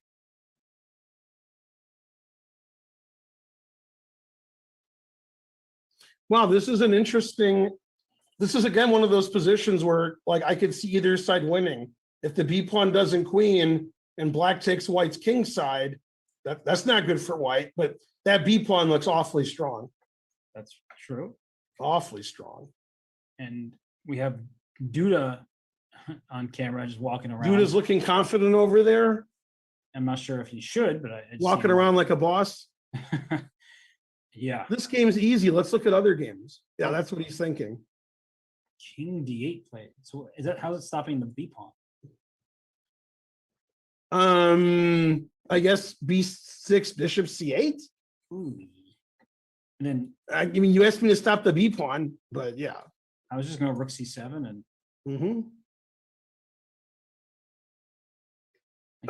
you can come no after- comment.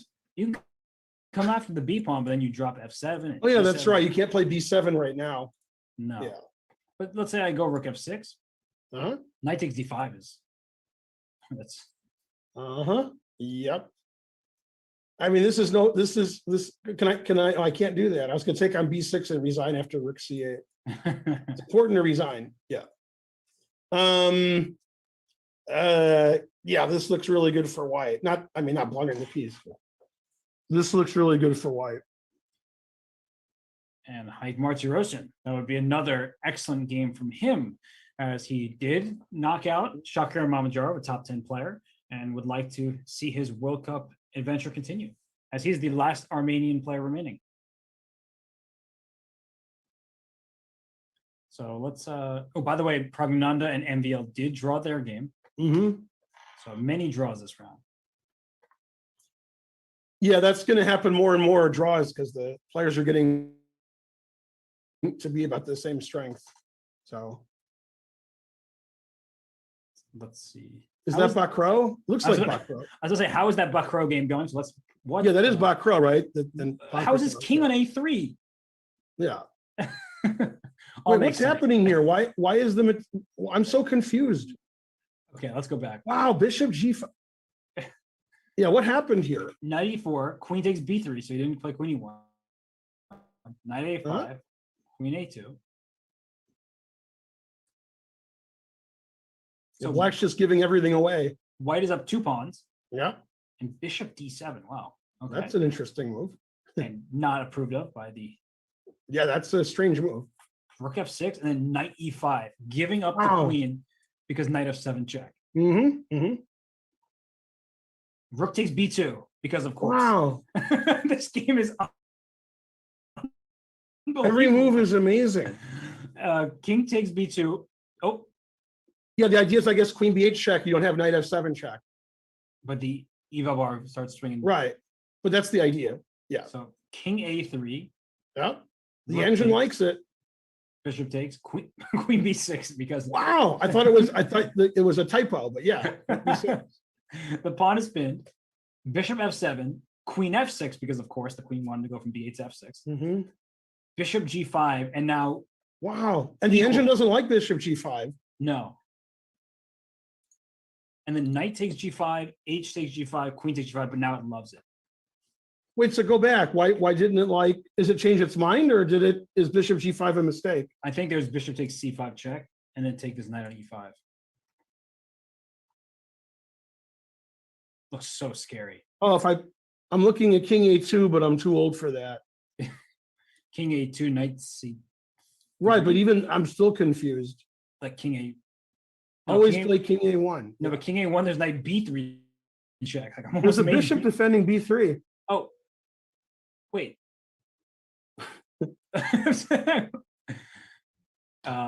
Yeah, I got nothing for you. King e1. Yeah, the engine says black's winning now. What? But how? I don't know. I completely missed that the bishop can take. Oh, can you play queen d6? Oh, wait, Oh my how gosh, much- it likes knight b3. I blundered, but it loves it. What the What? heck? It likes my blunder because probably queen b6 now hitting Yeah. d4, hitting Yeah, d3. Wow. Oh my Yeah, I can see gosh. why black didn't play bishop c5 because nobody can see any of this. No, this is just absurd. Right. Okay, so instead he blundered. I mean, probably Bakro didn't see that either. He's like, I bishop c5. I don't care about that. Right. But yeah, the black king is looking bad. That's G6. yeah, looking bad. Oh, this is an easy one, right? I can just take everything. It looks like it should be an easy win. Yeah, this is. Why can't I just take everything? Like check And then, here. and then Rook check and Rook takes g6 check. Yeah, king Oh, h7. can you play bishop d8 there after instead of moving the king? No. Well, I mean, No. I'm trying. No. I mean, yeah, this looks absolutely absurd. Yeah, What it's a funny. fun King game. d4 looks good, but queen d2 check. It's funny. He played king h7. Oh, this is the actual game. Yeah. So wait, bishop g6 check. Uh-huh. Oh, it hates that move. Look at that. Yeah, It hated that move. It's a free pawn with check. doesn't like it. Because queen d2 is happening and things like that. Mhm, mhm. Chess is a ridiculous game. So let's see. So I played rook b8, king h7. Oh, not yet. Hasn't played yet. How do you win this game? I have a crazy idea, but give me a second. Okay. It's crazy though.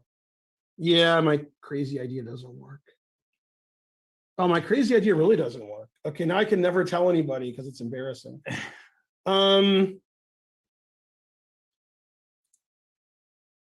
Yeah, what do I do here? I don't want him to play queen d2. So then play rook d1. I'm not good enough to play rook d1. I was really saying it just to. Yeah, I Stop can't you moving. find a move like that. But maybe, Yeah, maybe it's just the calm move that's required. yeah. Humans are so bad at just making moves like this. And I'm just saying it to stop your opponent. It wasn't actually just half in jest, but now maybe it's the move. I want to do something with white. I want to sack everything and mate him, but I don't see anything like that. This is just an absolutely ridiculous game. I wonder if there's something better than rook b8 check. Oh, that looks really Mhm. strong. Wow. These two have been playing a fascinating battle. So I was trying to look at. My attention was caught by other games, Ben, Mhm. and I need you to explain something to me. So we're gonna go to Okay, the I have a, Magnus. hold on, but before Okay. you say anything, Go ahead. okay, now don't laugh at me. Yes. F4, So you're giving up the G3 pawn with yes, check? yes. King B4, What? yeah. Yeah, if you move your knight, I have rook H6, rook G6. Oh.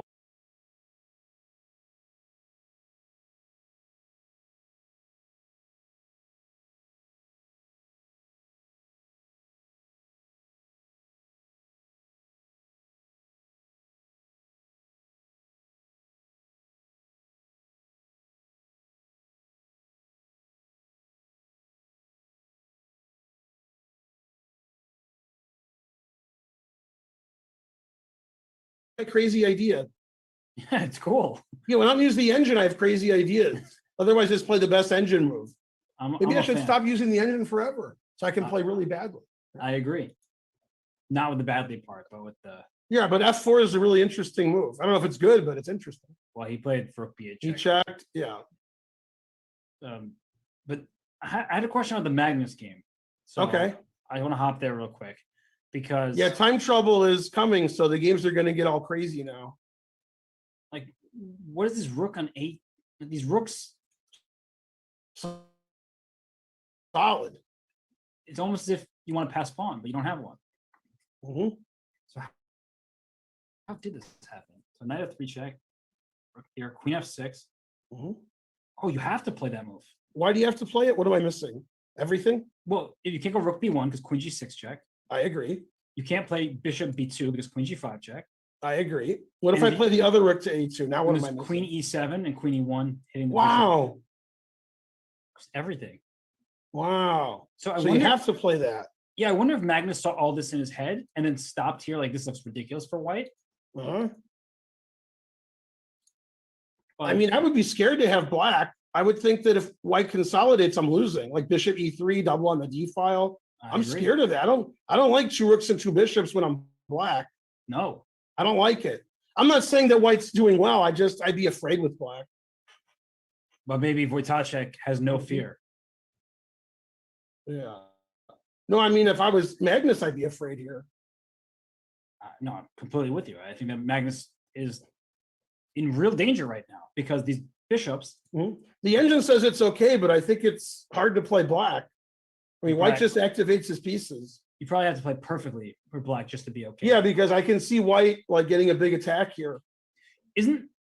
I wasn't watching too closely because it was a nerve-wracking moment, but in the Jumabayev Caruana game, didn't the engine say like it was equal? And then one move later, it was just Yeah. waiting for. That's happening in a lot of games this tournament. Yeah, these are tricky positions. And the Everything's bishops- fine. Oh, I resign. So I guess a draw is the most likely result, but if I was playing somebody my level, I would take white. I just wouldn't want to have black here because I'd be afraid. I'm in complete agreement. I think that white's position is to be preferred, and not only. I guess a rook d8 played. I guess there's some kind of rook d1 check that you have to think about. Yeah, if black can trade rooks, it's less likely he'll get attacked, and then his B pawn's probably stronger. And rook e2 here. What if I just start centralizing my pieces?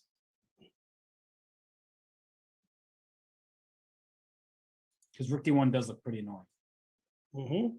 So like if I play rook e2 and you play rook d1 check, I can just. I was gonna play rook e1, but I'm not so sure about this. And the engine hates it clearly. Yeah, this just Okay. looks like a position where Mm. I thought that would be good for white, but maybe just Yeah, you're taking a defending E8 too. clutch. Mhm. Although bishop d4 still looks. I don't like it facing the bishops and the rook.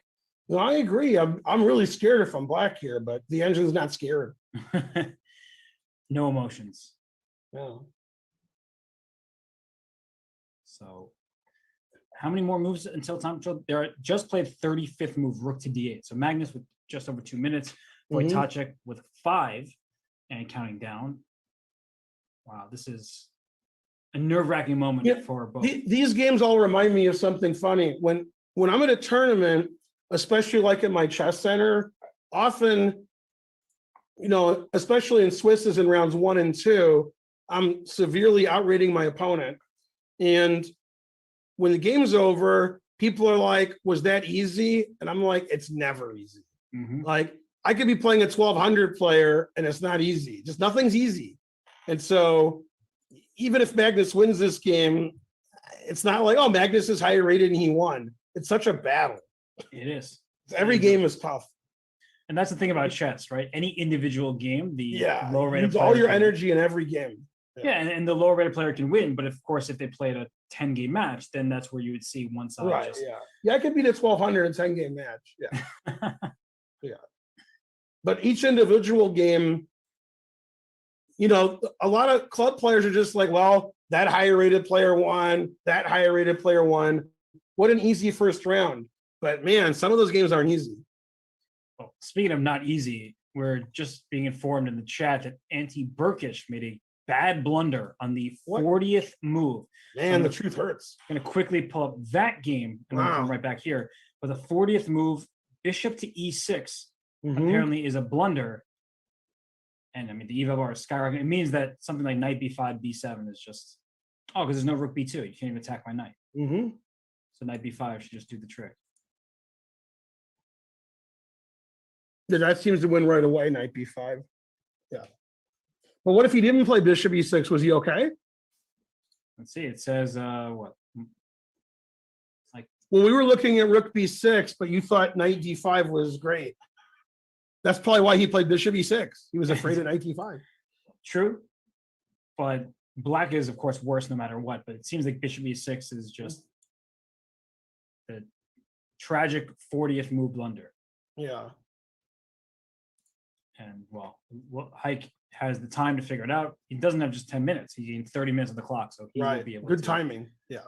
work through this. And there could be other moves that are winning, but knight b5 just to play b7 looks good enough. Right. All right, so let's check out. So let's go around the horn a bit just to check out some of these games. Vidit and Jeffrey Jean. Ooh, somehow Jeffrey has like the best position ever. Yeah, I refuse to ever play Jeffrey again. I don't like it. What just happened? What game just ended? Magnus's game ended. What? How could it have ended? What happened? Did they agree to a draw? Nobody can resign here. No, Magnus must have offered a draw. Yeah. Yeah, I guess they agreed to a draw because that's the only result that makes any sense. Well, and even that doesn't make too much sense. And it makes a little sense, but yeah, not too much. This is one of those reasons where, you know, I don't blame either player. It's within the rules of chess, but ban the draw offer. Right. Yeah. The spectators and the commentators want to see what's going to happen. Yeah. Ban the draw offer. Mm-hmm. And it's a really smart psychological play by Carlsen, because if Wojtaszek plays on, he needs to prove something, right? Your opponent offered you a draw. You feel like, well, Magnus either must see something or it's just an iffy spot, but Magnus just wants the white pieces in game two and to use that to his advantage. But surprising. And now they're just chatting about the game that was. Yeah, that game was too interesting. There's a lot to chat about. Yeah, maybe can does anyone have the arbiter on speed dial? Can you? Yeah, thanks, Arbiter. Make sure we can't. Yeah. They're just analyzing the game, going over stuff. The Arbiter's like, hey, that's interesting analysis. Let me hear. Oh gosh. Well, I think for Magnus, it's a good result. You had a topsy-turvy game with the black pieces. You make a draw. Now with the white pieces tomorrow, you can play for win. But it did seem like Magnus had a big advantage at some point. I like Magnus's position, yeah. But then, I mean, like here, both sides are risking a lot. I mean, you got to be careful with both sides here. And the engine says it's equal. Right. That's a pretty cool thing they put. Wojtaszek's rook never moved. It's moved 35 and the rook has stayed on A1 the whole game.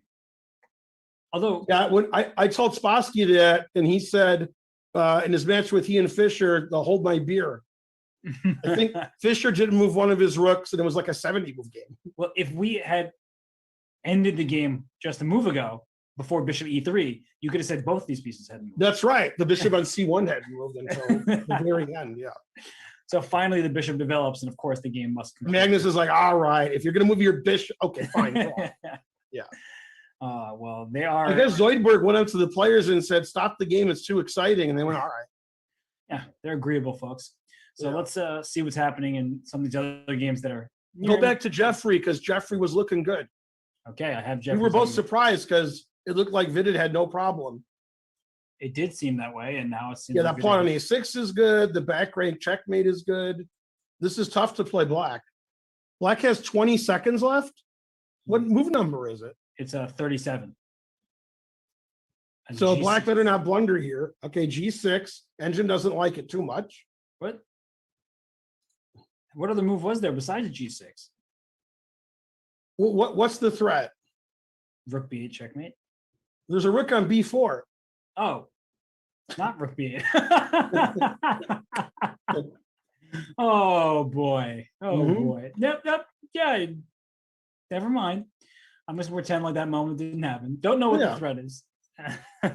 Yeah, one of the reasons white has a big advantage here isn't necessarily the checkmate, which is good, but the a6 pawn is a lot better than the a7 pawn That's right.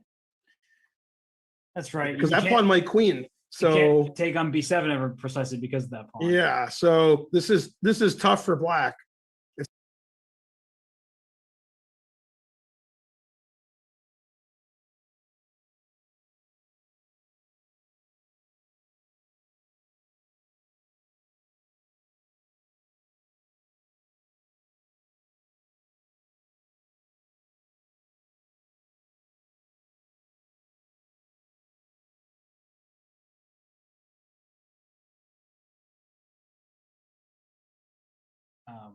I don't have one, but the engine doesn't say +8. But No, it doesn't. I don't see a move for black there. That Nor do looks I. tough. I don't know, and I'm not sure if Vidit knows either. I'm not sure. If I don't Jeffrey- see any move, but wouldn't the engine thing go all the way to the top if that just won instantly? So there's. I don't see any move. I have no idea, but we are. Oh, if he plays queen d2, we'll find out. Oh, he did. He did? Okay, good. Now we'll find out. Now we'll find the great move for black that none of us see. Yeah, the engine says black's fine. Yeah, the players are really. I don't see. I don't know. Rook somewhere. You have to move the rook off the b file, I assume.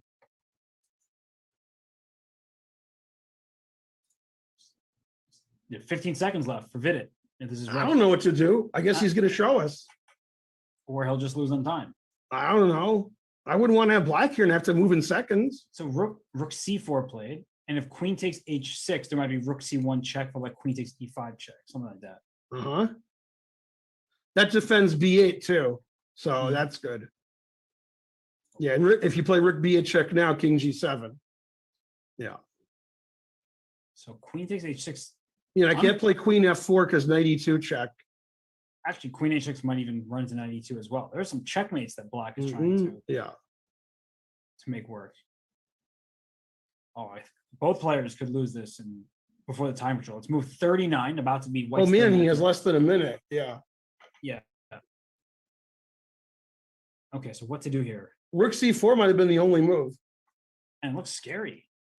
No, I agree because e5 is hanging. You can't even defend e5. Jeffrey must have moved because he's writing something down. Okay, let's. Bishop takes g6. I saw that move, but I didn't like it. I didn't think that worked. So pawn g6, queen. I thought he could just check and take on e5 with check, but maybe he plays f4 and I'm wrong. Yeah, that might leave the rook. Yeah, I think I'm just wrong. f4 and wins. Yeah. Mhm. So bishop g6. Oh, what? Oh, nope. He took on g6. I don't know what happened there, but the eval bar went all the way down in black's favor for a second. Rook c1 check. King h2. No, it just saw a ghost. Yeah, it's too hard for the engine. I was like, what did he miss? Okay, so And so both players have made 40 or no? no, that was move 39. This is the last wow. move. The final move of time control. I think Jeffrey has to be relying on queen h6. But then rook c1 check. Wait, this looks bad for white. I would throw on rook b8 check just to make my last move, but Ben, this is not what you wanted if you were. No, no. What happens on queen h6? Rook c1. Well, maybe not rook c1, maybe knight e2. But okay, rook c1, king h2. I was going to go knight f3 check, but I don't know. Right, then I have to play king g3. He played queen h6. Oh, this move. Or I don't know if he played it. I think he did. He did, and I think Yeah. this move order is even better. What if I just take on e5, I was going to play f4. then knight f3 check, Can I play king g3 or I can't? and a queen e1, and Wow. yeah, your king is not very happy. Well, Vidit's going to win then. Wow. Both Vidit- sides getting checkmated. It looks like Vid's can take this one with black. So if I play, Oh, look at that fate. Oh, that is. if I That's play not good. King G4, there's Knight H2 and Rook C5. I don't There's know. also 95. I mean, I could just probably mate you this way. 95. Bully King G5? choice. you sound. Wow. I'm good friends with Nigel. Yeah. Wait. Oh my gosh. So if I go here, you just. Yeah. Me and Nigel are like that. Yeah, but can I just check you here and just Mhm. queen? I wanted to move my king up. Like I wanted king takes G6 and I mate you, but obviously every move wins for black. Yeah. Yeah. And if you take here, I don't think you have a perpetual. The king will just run away, hmm probably, presumably. No, there's no perpetual here. Oh my gosh. Well, this was or is still a wild. So after position. king H2, Vida just walked away because I guess it's bathroom time. It's bathroom time. Well, the players are going to take a break. We also will do the same as the players that approach time control. When we return, just more action from the FIDE World Cup and the FIDE Women's World Cup. These games are really something. We'll be right back, everybody.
October 27th and will feature 16 elite American players under the age of 25.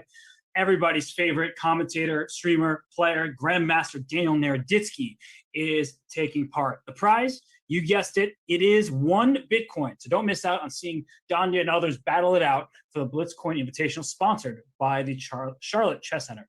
And we do have games coming to their conclusion, near their conclusion, and we have Rinat Jumabayev on screen. So while Jeffrey Zhang, it looks like he's in a lost situation, we'll see how Jumabayev is doing over there against Sam Shanklin, and it looks very good for Jumabayev.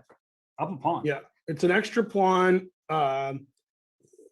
Shanklin's blockading the pawn, but eventually if white plays knight c4 to d6, then I give up. Yeah, giving up is maybe premature from a resignation standpoint, but it looks terrible. Yeah, I mean, white's close to winning here, and it's going to take some time, I guess. I'm trying to think what counterplay black can possibly drum up here, because you may have a timely rook b3, and there's all these pieces for white are on weird squares, the knights and bishops next to each other like this. They're having a conversation. They're talking to each other. Yeah, what are they saying? They're saying, yay, we have that c pawn. That's what they're saying. I agree. That guy looks good. Very deep combo. And this was white's 41st move was bishop f2. So Shanklin will gain 30 minutes on the clock, and he'll need that time because right now his position doesn't look good. No, it doesn't. And one thing to note though, don't play knight c4 too quickly. Let's say I play here knight c4, there's rook to b3. Right, winning the bishop. Yeah. You don't want to blunder that. Yeah. Right. I have to prepare. And this would be a huge win for Jumabayev, who knocked off. Yeah, he's supposed to beat all the Americans. I didn't hear about that. Yeah, and if Jeffrey loses and Rinat can win, then there's just no more Americans left in the field here. So that would not be ideal for fans of the United States players. But still, Jumabayev playing such excellent chess. And speaking of excellent chess, Ben, you were very impressed with Dura Bailey, who defeated Abdusattorov with the black pieces. Yeah, he after the exchange sacrifice, he defended really well. And when you're down the exchange, when there's very few pieces on the board, then there's nothing left. Yeah. So here white doesn't have anything else to do. And for Abdusattorov, he'll get the black pieces tomorrow. He'll need to win. And is Dura Bailey, his preparation clearly is quite good. So maybe Dura Bailey will prep something in particular to minimize the risk. But I've always thought that Vasif was quite an adventurous player, which is the type of player you want to play in a must-win scenario. Yeah, he's not going to play for a draw. No, he likes to play the way he likes to play, that's the right thing to do, is to play your game. So far, his game looks good. Yeah, excellent, and he's trying to make his way to the round of 16. So let's pull up some of the other games. We have Duda on screen. Let's just show his game because you and I were talking about this during the break, Ben. It looks like a position that should just result in a pretty easy draw for. Yeah, the engine says white has no winning chances. Obviously, I'll take white. I like being a pawn ahead, but yeah, I mean, the white king doesn't really have anywhere to hide, and black's king is pretty good. So, yeah, it's just a draw. Yeah, and they've been actually sort of doing a whole lot of nothing. Just checking them, and white's nowhere to hide. And if you go up the board, then rook e5 would just scoop up e4, and now white has to make the draw. And now black's better, right? Yeah, still a draw, but you'd rather have black. So this game is about to conclude, and Jeffrey's going to lose. He is. I mean, he's going to that line we were looking at. That line's winning for black. Yeah, finally, Vidic came back, probably from the bathroom, played queen takes e5 check, and now he's very happy. I don't think he's played he did play f4, right? And I think knight f3 check, as you pointed out, just wins. Only move, I think, because there's all these checkmates. Right. I mean, otherwise you can get checkmated yourself. Yeah. So yeah, he's forced to win. He has to play knight f3 instead of lose. So knight f3, if you take queen to e2, king g3, rook g1, king h4, and that's just mate. So you're running out of options for Jeffrey. So knight f3, I like your line that you were coming up with here. So king g4. Yeah, this is actually the engine variation. And then knight e5, as you pointed out. So knight h2, does that also work, or?